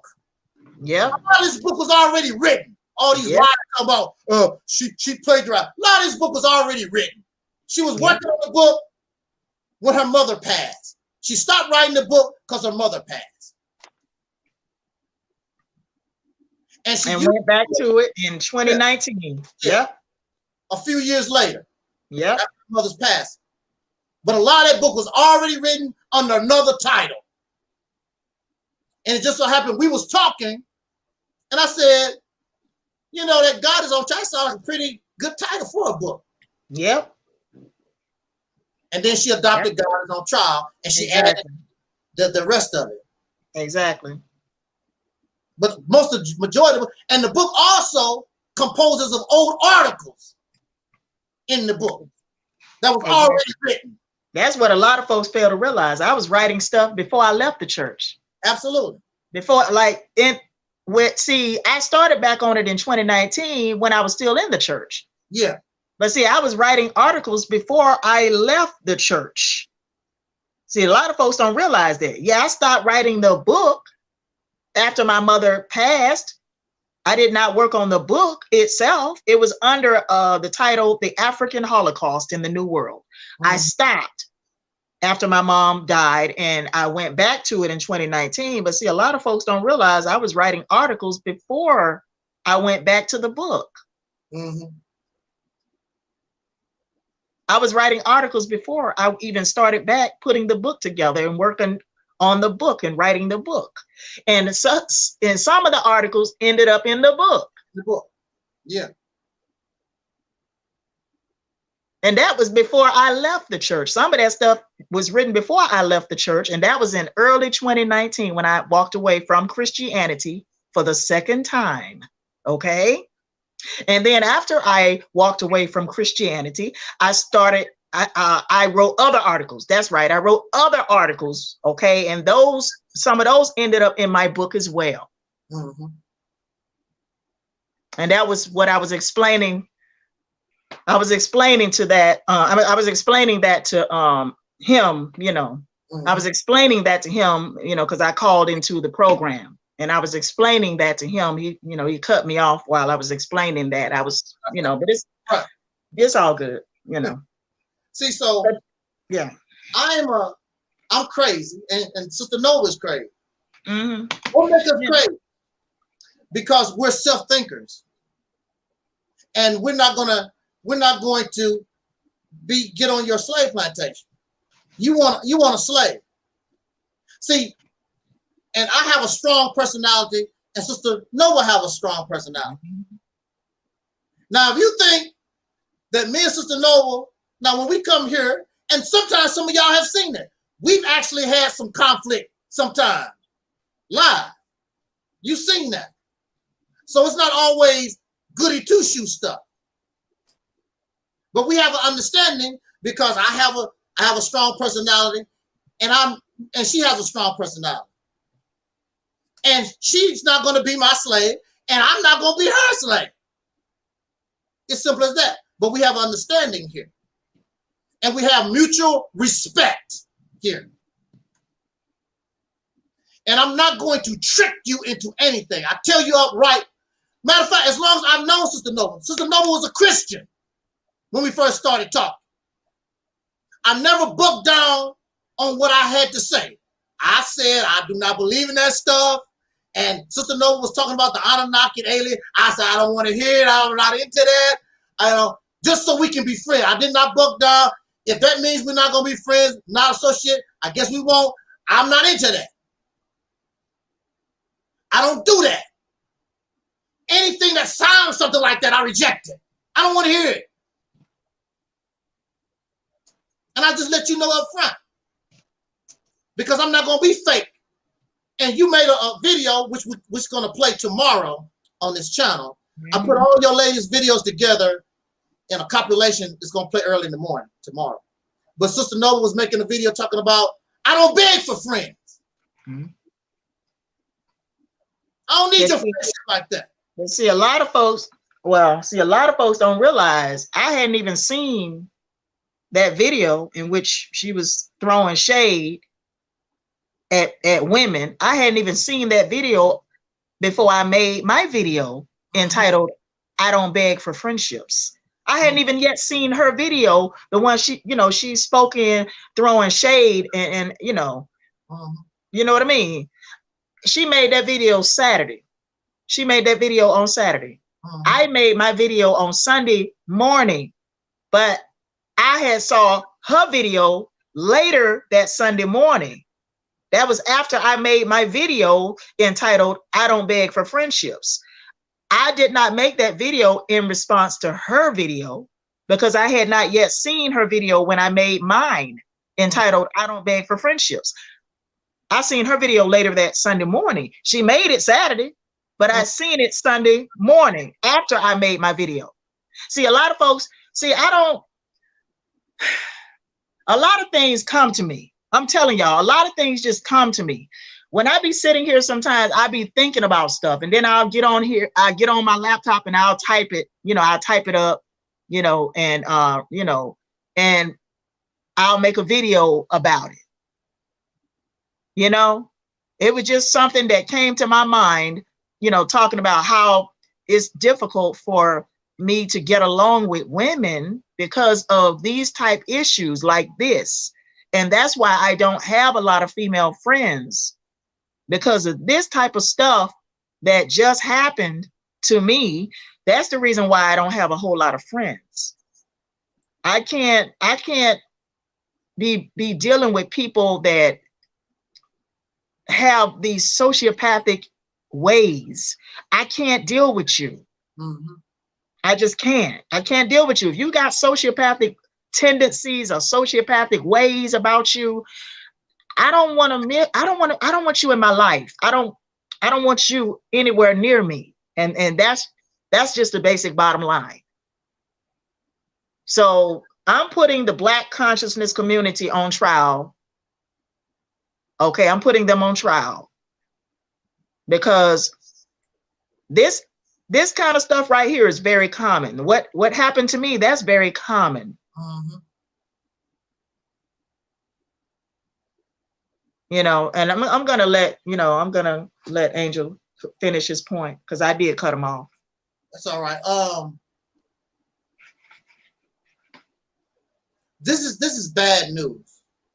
This is bad news. This is I hate to talk like this. And there are those who thrive off this. They don't want nothing. They comfortable slaves, and all this type of thing is entertainment for them. Yeah, it's entertainment. But this is very hurtful.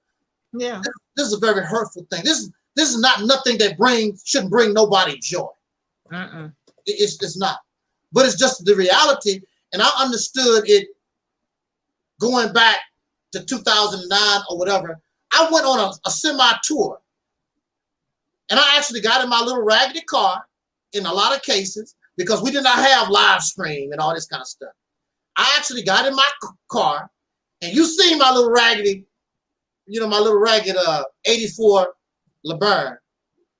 But that was a driving little car. It went everywhere. I got in that car, Chicago, Atlanta. I went down to Kansas City. I went all different kinds of places. And I actually met people in person about Black unity. And guess what? The one that actually donated money, gas money for me to travel, and the one who actually supported me doing that was a Christian brother. None of the black people supported me in my efforts for Black unity. None of them, except the Christian brother. And guess who the Christian brother was? And you met him at Rashida's play, the brother, T-Mop. He donated money and he supported my efforts in unity. The Christian brother, the one, and they call him an Uncle Tom and a Sambo, a sellout, but he's the only one that supported me. None of the black folks gave me a dime. None of them even made a video. I support Angel and what he's doing and whatever. We need more Black unity. I didn't get no attention from the black folks. That made me realize that they fake. I don't know if it was before or after. It might have been after I did my little tour. I called this man and I asked him, how can I get with your program? How can I get with, on your platform? And when I first talked to this man, he sounded all arrogant. Like he didn't want to talk, like, hurry up and say what you got to say and hang up. I'm like, damn. And there was a lot of people on his platform. And I tried to contact a little bit of everybody. All of them got this arrogant, nasty attitude. They know it all. All except one. I sent a shout out to Brother Natural Tahuti. And I got that little video, little clip. I think I put it in my little advertisement promo video. But we talked about a half an hour, the full video somewhere. You might be able to find it. I was talking to Natural Tahuti. And we didn't even have live stream. I talked to Natural Tahuti over Skype at the time. And I asked Brother Natural Tahuti, I said, do you know who I am? He said, yeah, brother, we know who you are. They know who I am. A lot of these folks act like they don't know who I am. I've been around since 2007. There's a reason why 100 of my channels have been terminated. There's a reason for that. And we had a good conversation. Natural Tahuti and King Doe with Black Supremacy, those are the only two brothers out of all this blackity black stuff that treated me like respect. They didn't trip off what I said and treated me like a brother. Natural Tahuti and King Doe with Black Supremacy. And I know I go hard on Black Supremacy stuff. And basically King Doe was like, ha, ha, ha, ha. That's funny, brother. And he go on and roll out. I talked to King Noble live, Skype and all that kind of good stuff. And they torn down his channel. But recently, I started going real hard on this black stuff, of course, as many of you know, because of that group of fake ass brothers I had on my platform. Yeah. And I really started giving it to them. Pow, pow, pow, pow. And this channel had 5 strikes, and another of my channels had 5 strikes.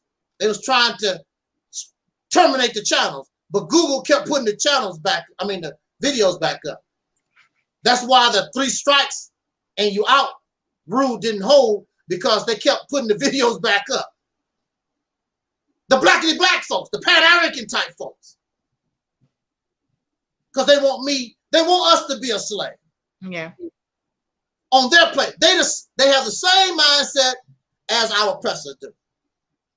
They do not want good for us. You're nothing but a tool, something for them to use. All this blackity black stuff. And see, I don't really, look, if Sister Nova really gave a damn, she would have just buck shuffled for them. She just would have said, you know, I'm on this big platform. I don't want to lose what I got. And she would have buck shuffled for them. But she real. But she real. I'm out of here, y'all fake ass. Yeah. If I cared about that, and that sister, she disrespected me, and I made a video, I put it up. Now, if I really cared about how he felt or whatever, I would have took the video down as soon as that, you know, I would have thought about, I better put this video down. He emotional. He might get mad. Yeah. And I missed my opportunity to be on this big platform. Yeah. That don't give me value. What he got don't mean nothing to me. I let the video stay there. I want you to see it. I know what you gonna do, because you're a punk. You're a bitch. You're not even mad enough to talk to me in person. Call my home. That's why I don't like men, because y'all punks. Now, this is the same man that will go back and forth with Hassan Campbell, who claimed that he got body bags. So this man is telling you, I'll murder, I'll kill. I don't make that claim. But you see, they scared of me. They don't want to be bothering me. First of all, if you attack me, you're going to increase my subscription. That's what they scared of. They don't want to give me no attention, because I start blowing y'all fake ass out the water. Because what do they say? Real, recognize real. Yeah. That's what they say. So it's better for you to keep your mouth shut like the gopher you are, go back underground in your damn cave, than mess with me. Yeah. And plus, you don't want to be with me like that, because I'm not going to do you like you do Hassan Campbell. I'm going to smash you with pure intellect. Yep. And you can't handle it. None of these suckers can handle it. That's why it's better to assassinate me. Cyber assassinate me by trying to destroy my voice. Yep. Because you can't do nothing with me. If you want to be intelligent, we can have intelligent conversation. Y'all want to act silly? Let's do this. I can act silly too. I can be a nigga, a Negro. Yeah. No problem. Yeah. Now I'm supposed to go on these platforms, and we got a little action, but it was supposed to be about the Mississippi campaign, and the brothers not bringing me back for the Mississippi campaign. They want to talk about Farrakhan. They want to talk about Umar Johnson. They want to talk about everything except the Mississippi campaign. The Mississippi campaign is the real threat. Yep. And the Mississippi campaign, they know, and you don't have to be a rocket scientist, they know the Mississippi campaign outshine everything they got. They know this. But they don't want to help another brother because they ain't your brother. You understand? Yeah. Yeah. That's why. They're not your brother. Because I don't care. I don't care about your ideology. If I see something and I see that it works and it'll help our people, I've done it. I didn't stop going to the Nation of Islam temple. They made me stop because they started threatening my life. Yep. In the temple. Because they're not my brother. That's why I stopped going to the Nation of Islam temple.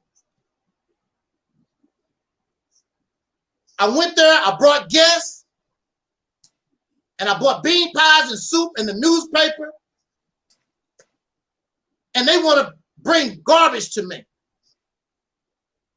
So I stopped going because either they're going to hurt me or I'm going to hurt them because you ain't hurting me. I almost had to run the FOI over with my car. They're going to surround my car. You disrespect Master Farrakhan and blah, blah, blah. If you niggas don't get away from my car, I'm going to run your ass over. Would have been on the news, FOI, 3 dead, because I would have hit the gas and boom, boom, boom, boom, boom. All praise to Allah. Let Allah scrape your happy ass off the pavement. These people are your enemies. They mean you no good. They brought Sister Noble on that platform with ill intent because they thought she was probably going to be weak. She had stars in her eyes and they was going to be able to manipulate her any kind of way they wanted to. And maybe she might be this man's 8th wife or something. Yeah, that was the plan. But she kept talking about Mississippi campaign, Mississippi campaign. What the hell is that? Why you keep talking about that? Talk about the Anunnaki or talk about the Romans' invasion of Egypt or something. I did shout out Mississippi, Operation Exodus in Mississippi. I did. And you, I shouted it out. And you keep bringing this Angel Snupnup man name up too. Yep. Why you keep doing that? I shouted you out. Yep. I remember. I saw a comment on your board, and somebody was telling you, you need to leave that Mississippi campaign stuff and leave that alone, and you'll do better. Yeah. Yeah. Yeah. But all at the same time, they plotting on you. Got ill intent. But see, they don't know you like that. They thought, and you even said in your video, do people think I'm a pushover? I'm weak or something, you know?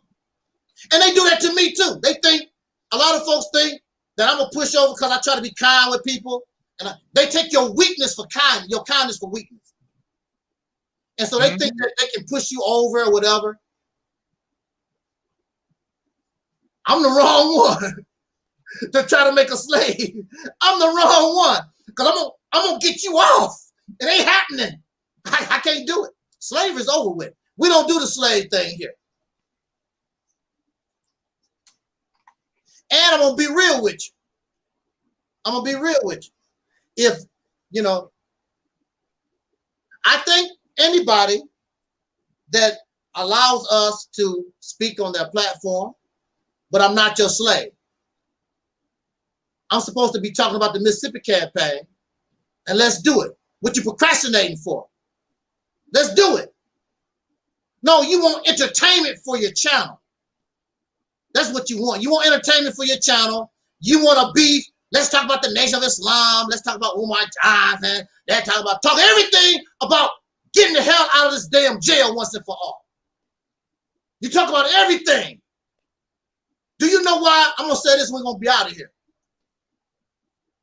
The reason why I'm talking to you is because the only thing on my mind was getting out of that mental institution. Booty was thrown in my face. I'm like, plus you need to wash. You know, do you want to play basketball? Yeah, that's nice. They put all kinds of stuff. The only conversation I wanted was, I want out. I want out. I want out. People was actually angry at me. Oh man, don't talk to him. The only thing he want to talk about is getting out of here. Yes, yes, I want out. When you come to this platform, I mean, we get silly and we talk about other things, whatever. But the main conversation that you're going to get here is, I want out. I want out. I want out. I want this to end. I want out. That's all you're going to hear from me until I get out. Yep. And when I get out, woo, I'm free, honey, I'm free, yeah. Let's celebrate. Let's jump for joy. Like if we took control of the state capital of Jackson, Mississippi, now it's time to celebrate. Yeah, it's time to get down. Because now you've done something worth celebrating. Now you have a reason to be happy. You can get booty anytime. You got people that's locked up get booty. I was locked up. You can get booty anytime. Which that's really pathetic. You got guys out here and they free and they mad because they can't get booty, but you got people locked up for life and they get booty. That shows you y'all a pathetic group of guys. When I was locked up, they was getting people pregnant. When I was locked up, girlfriends on the outside and some of the staff women in the inside, these guys was knocking these women up. And here you are free. You can go to the church, meet you a good woman at the church. You can meet a freak at the church too. You can go to the grocery store. You can go out to a park. There's all kinds of places that you can meet women and you free. And you're going to let some guys that's locked up, can't go nowhere. You're going to let them outdo you and you free. Oh, and people got married too. When I was locked up, people got married. And here you are free and you can't get nothing going. The only thing you're gonna do is spend your time listening to what's his name? That Samuel, the new woman basher, that Samuel's guy. Kevin Samuels or whatever his name is. You're gonna spend all your time listening to another man, another hard leg, you know, instead of listening to women, what they want and what they like and what they don't like. Learn how to give yourself some personality or something. A lot of these guys think only thing they need is some money. They got a car. Drug dealers have cars. Drug dealers have money. So what? Kevin Samuels talk about a high value man. Drug dealer must be a high value man because he got $50,000. He got $100,000. So what? Gay men have $50,000. Is that a high value man too? And you gay because you got $50,000? But the main thing is you're not really a man at all because you don't provide food, clothing, and shelter. You make no laws. You do nothing. Everything about Kevin Samuels, everything about Tommy Sotomayor, everything about them come from the white man. Everything about these blackity black folks come from white people. Everything. Their money, their water, their electricity. They control nothing. They make no laws. They make no policy. Everything, the blackity blacks and the blackity black folks have the nerve to talk about calling people coons and sambos, and you get your drink of water from the same place the coon and the sambo get their drink of water from. What make you any damn special? And they really be talking like they really talking some stuff. And I made a video talking about Dr. King, and I said that the Nation of Islam really was more nonviolent than Dr. King. Because I know all my blackity black days, I was told that Dr. King is nonviolent, and I don't want to do that. I want to be like Malcolm. What did Malcolm do violent? Okay, if Dr. King is nonviolent, and you opposite of Dr. King, which makes you violent, and you ride with Malcolm X, what did Malcolm X do violent? Nothing. And when he wanted to do something violent, his teacher said, no. What is that? No, my brother. Let Allah will protect us from the devil. Don't you worry. Don't you attack the white man. Master Vladimir Hamid, he will do our fighting for us. Don't you, brother Malcolm, go out there and cause trouble and get my bank account all messed up over some niggas, we can always replace those niggas that white man, the devil, killed. Sit your ass down. Oh my goodness. Oh my goodness. That's what happened. I know that. Yeah, it did sound like that. That's a good impersonation. Because because he did sound like that for real. He sound like that, yeah. Man. And you, Sister Nova, should have kept your ass over there on that channel and submit to the man and obeyed and submit, and you would have been over there, and soon you made thousands of dollars. But no, you had to be evil woman, and you. Oh my goodness! Now you with. Wow. Wow. But if it wasn't for Elijah Muhammad, I wouldn't be talking to you. But people have their faults. Everybody, there's yin and yang. There's nobody perfect. There's good sides of Elijah. There's some bad sides of Elijah. Folks had their way. I thought, that was wrong as far as I'm concerned, that he would not want Minister Farrakhan to give the Black Panthers, mutual respect. I'm the head nigga in charge. I forget all that. Sit your old ass down, man. You ain't about nothing. Get you suck on a bean pie or something, bro. Black Panther was out there for real, dealing with the police and everything. You sitting in your house watching everything on TV.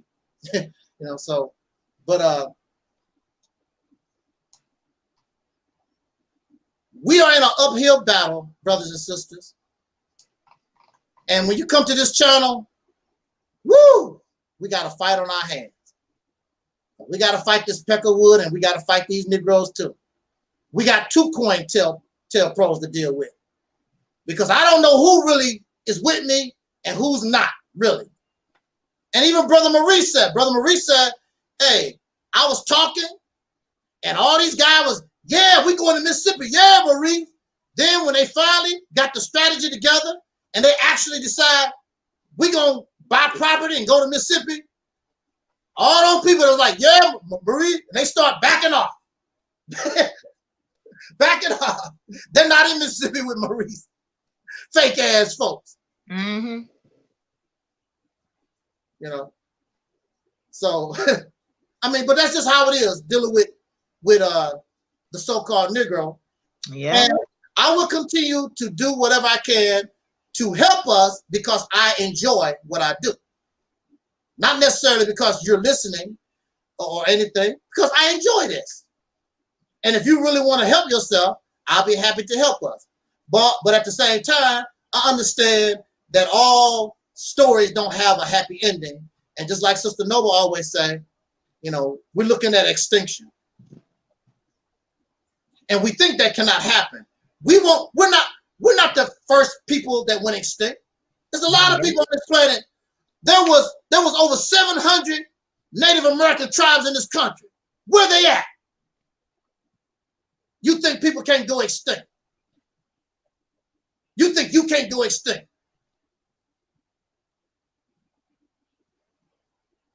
You are not beyond extinction. And really, you deserve extinction because you're taking up room. You don't produce nothing. What the hell do you do? What is your purpose in life? What do you do? Nothing. You don't deserve life.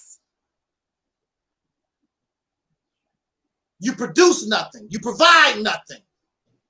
Your only purpose is to serve other people. And if they want slaves, that would be your purpose, like it has been for the last 400 years. But if they don't need slaves, what you gonna do? They're gonna get rid of you. Got to. Because that was your purpose. Be a damn slave.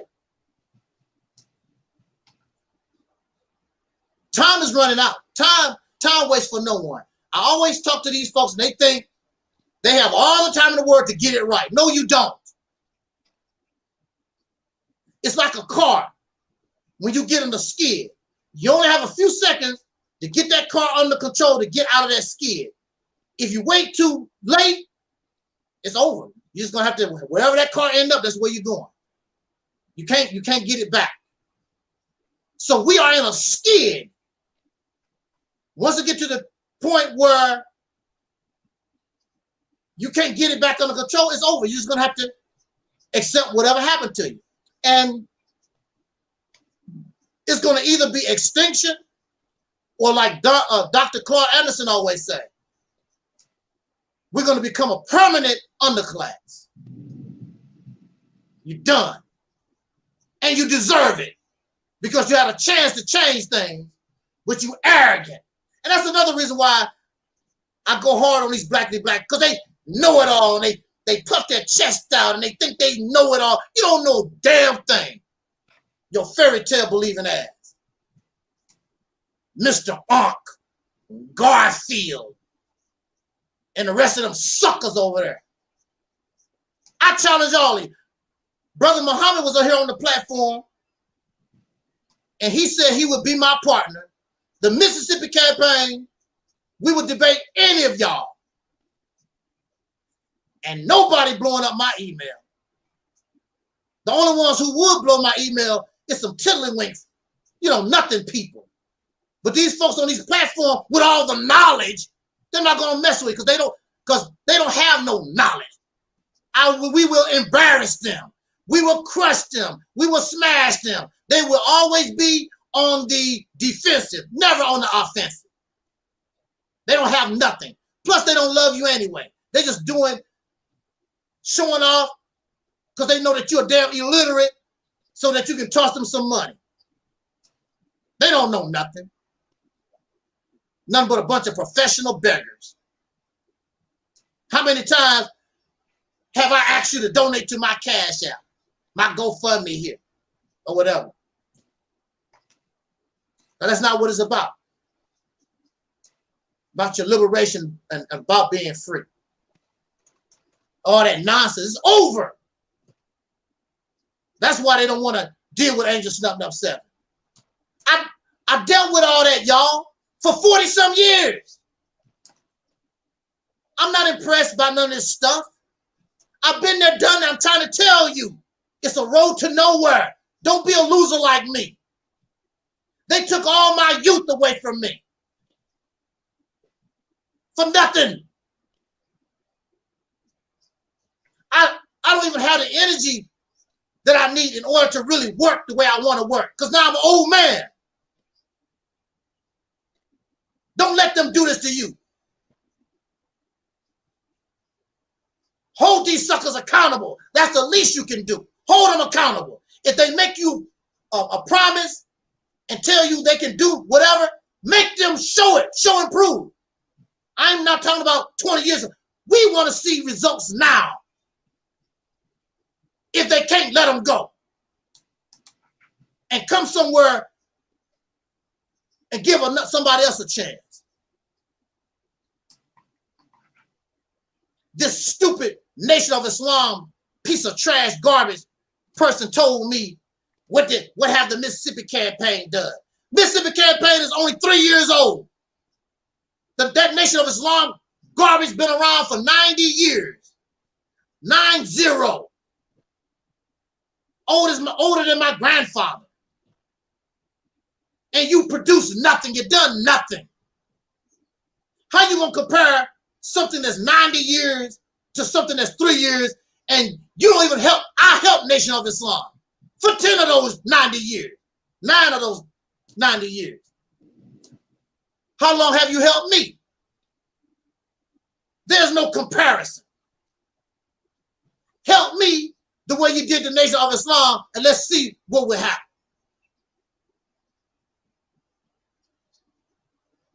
Silly ass, fake, blackity black pieces of trash, sewer rats. Go back in the damn gutter where you belong. I don't like them. I made a video back in the day and I said, F black unity. And I said, F black unity because these people are not interested. They're not interested. So I don't want to be friends with them. They're not my brothers. They're not my sister. A bunch of ragged ass bums looking for slaves to join their plantation. Well, I won't be there. And none of these here gonna be on your damn plantation. If you see me, look, if you see me, that's because I'm trying to get people off your plantation. Because you don't need to be on the white man plantation or these Negro plantation. And it's really pathetic if you're on a Negro plantation. I'd rather be with the white man. At least he can give me water, electricity, Facebook, and a whole lot of stuff. These Negroes can't give you nothing. They can only take from you. They don't give you nothing. When I was with Minister Farrakhan, out of all those 9 years, they gave me nothing. Nothing at all, except burn up bean pie. That's it. And I wouldn't have got that. It just so happened I was working with the pies. That's the reason why I was able to get the burn up bean pie. They didn't give me nothing. No free fish dinner, no free fish sandwich, no free bean soup. And mind you, because of my activity, I'm the one made the bean soup and the fish and everything they got. I made that possible because of my work, what I was doing. And I didn't even get to enjoy none of it. And Mr. Farrakhan got the majority of the stuff, and he's sitting like a fat rat. Matter of fact, I see Mr. Farrakhan, his jaws all fat looking, and all the people around him all fat. They've been eating good for the last 10, 20 years. All fat. And he come out there with his fake smile. Brothers and sisters, and I love all of you. And all that, and you're so wonderful to me. I'm your brother, and I just watch him. He be so smooth, charming y'all ass off. Y'all be pulling your panties off and throw them on the stage. Go ahead, go ahead. Oh, wow. Oh, wow. Woo! Oh, wow. Man. But anyway, on that note, let us get out of here. And Sister is here. We ain't going nowhere. We're not going nowhere. We're going to keep rolling. Because we know what the best plan is. And now we're going to have to put the Black consciousness community on trial now. Yeah. The Black conscious, they have to go on trial now. Yeah, the Black conscious community needs to be on trial. Yeah. We got to put them on. I don't mind going hard on them. They need it. But they know about us. They just ignore. That's just that's them. They ignore it. They're just trying to ignore this. Not with me. Not with me going against them. You know? They're not, I mean, just a bunch of fake, bunch of losers. Incompetent. They don't know what the hell they're doing. They can barely run a lemonade stand. I know little girls that can run a lemonade stand better than Black conscious folks can. They can't do nothing right. They don't have nothing going on. Umar Johnson been working on a school for at least 14 years now. Woo! And they steady, go Umar, like damn. It's been 14 years. And they still talking about the school. And even if he built a school tomorrow, he do not have the private funds to pay teachers, janitors, and all the things that you need to run a school. He don't have that. So he opened it just to close it the next day. The whole thing don't make no sense. But they have the nerve to talk about Christians, and they just whacked out as a Christian. Christians waiting on Jesus. They waiting on Umar. They waiting on Farrakhan. They waiting on Taalik. They waiting for some Jesus Christ-like figure. Same stuff. What difference is it? There is no difference. It's the same stuff. Except they replace Jesus with Umar Johnson or young Pharaoh or Sarah Sudenseti or whoever. But it's the same mindset, same mentality. They're doing the same thing. Beg for money every day. Pass the plate. They're doing the same thing. So, but we don't do that here. Got the nerve to talk about Christians. Yeah, got the nerve to talk about Christians. And actually, Christians have done more for the Black community than this blackity black crap have ever done. And this is a fact. This is a fact. This blackly black stuff haven't done nothing for us at all. Period. Nothing. And when we say that the Black consciousness community, we're talking about the Black Hebrew Israelites. Yeah. We're talking about Pan-Africanists. And we're talking about the Kemetic community. Yeah. And who else? We're talking about the Black Hebrew Israelites, the Kemetic community, Pan-Africanists. And yeah, so what? The Nawabians, 5% Oh, nation. yeah. 5% nation. The Nawapians, we're talking about the all Moors. of these groups. Say what? The Moors. The Moors, yeah, we're talking about all of these groups that are under the banner of Black consciousness. Okay. Yeah. So we that's 5 groups right there so far we've named. The 5% nation, what the 5%er, the 5%ers. We got the 5%ers, the Pan-Africanists, the Kemetic community, the Hebrew Israelite community, the Nawapians, and who else? Black supremacists. Oh yeah, sure. I almost forgot. That's 6 so far. We done named 6. Nature Boy and his clique. Say what? Nature Boy. Oh, Nature Boy. Yeah, that's 7. There's probably some more out there. Yeah. But these are the main ones right now. Yeah. Don't forget Foundation of Black Americans. Definitely. Foundational Black American Movement. Yep. Foundational Black American Movement. And ADOS. ADOS. Yeah, that's 9. Bunch of losers. That's 9. You know, all these. This is all under the banner of Black consciousness now. Yeah. See? All of them bunch of losers. All of them are. I don't even know what ADOS is doing because the cracker told them outright, you ain't got nothing coming. So what are they doing? Just wasting time, wasting energy, resources with nonsense. Because you're not gonna get reparations. Because the Peckerwoods and Kamala Harris and the boys, they already sat you down and told you it ain't happening.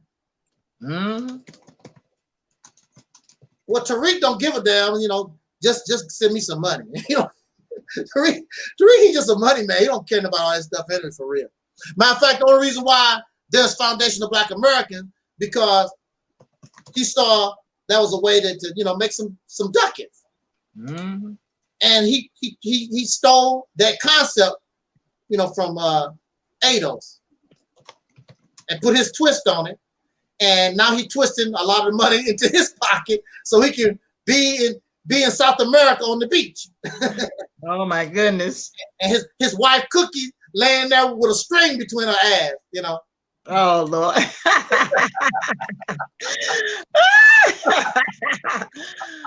Man, that's crazy. Yeah, it's crazy. That's what they support. They supporting Taalik Nasheed so his wife can buy a bikini and have a string between her ass, Thank you. White supremacy, white supremacy.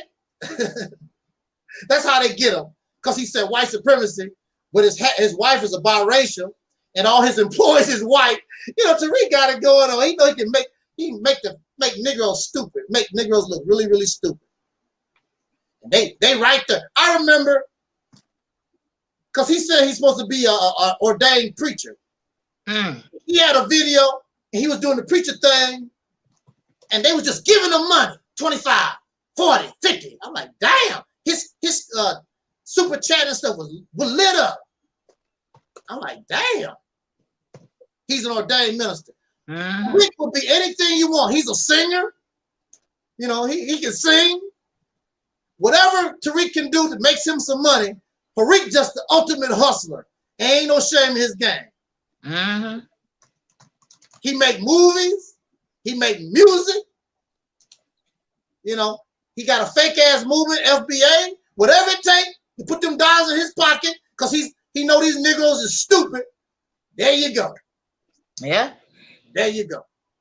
And they do it with a smile on their face. Go ahead, Taalik. Taalik is the man. He's so funny. And he be laughing all the way to the damn bank. To the bank, sure do. Y'all some dumbass Negroes. Yep. Dumbasses.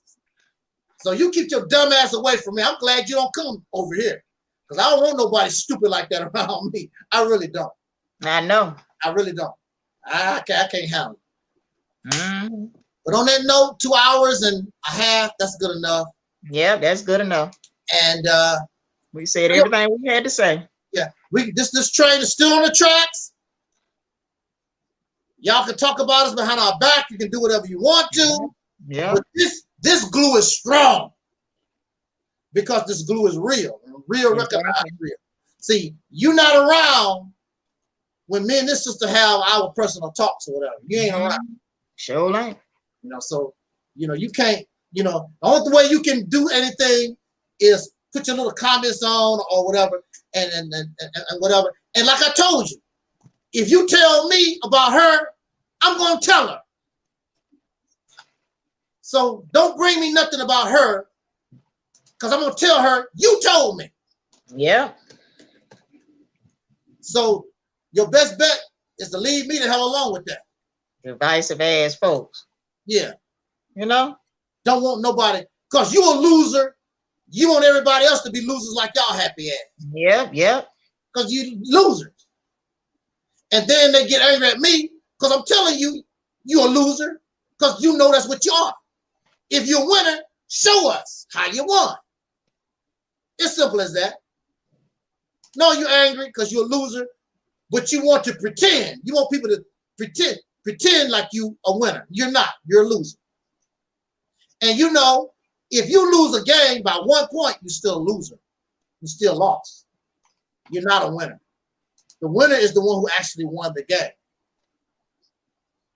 And that's what we want to be. We want to win the game. I don't want to pretend I won because I lost by 1 point. No, I won the game. I got the championship. That's what we do here.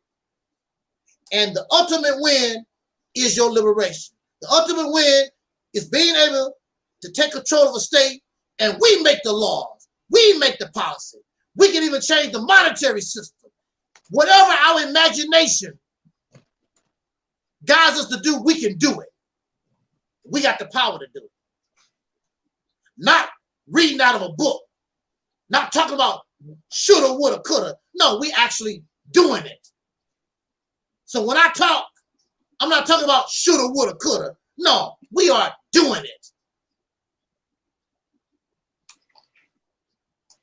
We don't live in fairy tales and fantasy here. Reality or nothing at all. Hey there, Sister Ann. On that note again, we out of here. Thank you, Sister Nova. Thank you to the chat room, the Deacons of Reality. Sister Ann.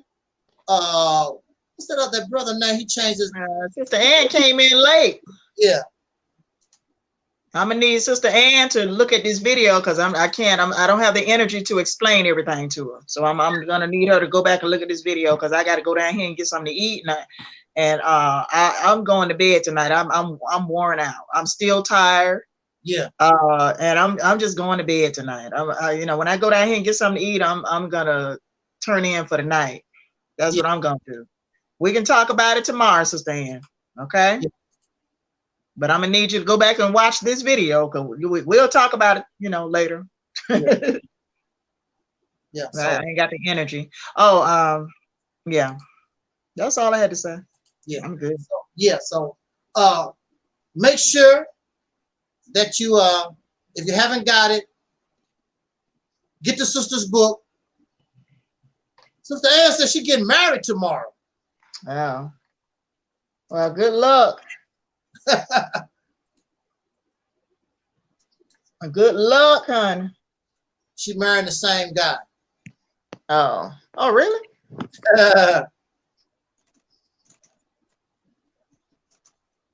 I'm tired. You know, it's been all that stuff that happened. It was psychically draining. It was. Yeah. I'm just gonna be honest. It was psychically draining. It was energetically draining. Mm-hmm. You know what I mean? It drained me on an energetic level. Mm-hmm. And I was just tired and worn out. Yeah. but I had to give it some attention. Mm-hmm. I had to give it some attention. That's why I wrote about it already. But I had to give it some attention, just to let, this psychotic woman know that you're not scaring me. I'm not afraid of you. Mm-hmm. I know I'm not scared of none of them. I'm not afraid of you. You can go to whoever you want to go to try and do something to me. It won't prosper. No, their best bet is to go on about your damn business. We said what we had to say. You said what you got to say, whatever. Exactly. I said what I had to say, and I'm gonna put the Black consciousness community on trial. They're going on trial. We're gonna really go in on the Black consciousness community moving forward. Yeah. I'm just letting y'all know that. Yeah. I'm gonna dedicate more energy toward the Black consciousness community than the folks that are in the church. Yeah. Because really, they are the problem. I've never had problems with people in the church. Exactly. I really haven't. I've gotten a lot of help from the people in the church. That a lot of them are very respectful. You got a lot of booty holes everywhere, but I've never really had I've never had no problem with a lot of Christian people. It's these black folks that's the problem. Yeah. And I didn't want to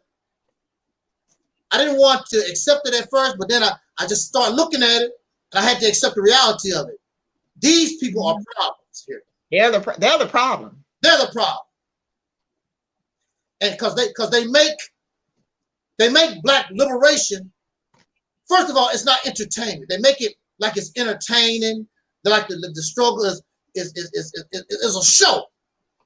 That's what they make. They make it like it's entertainment, like it's a TV. It's like a Truman Show. Yeah. Like the Truman Show. Yeah.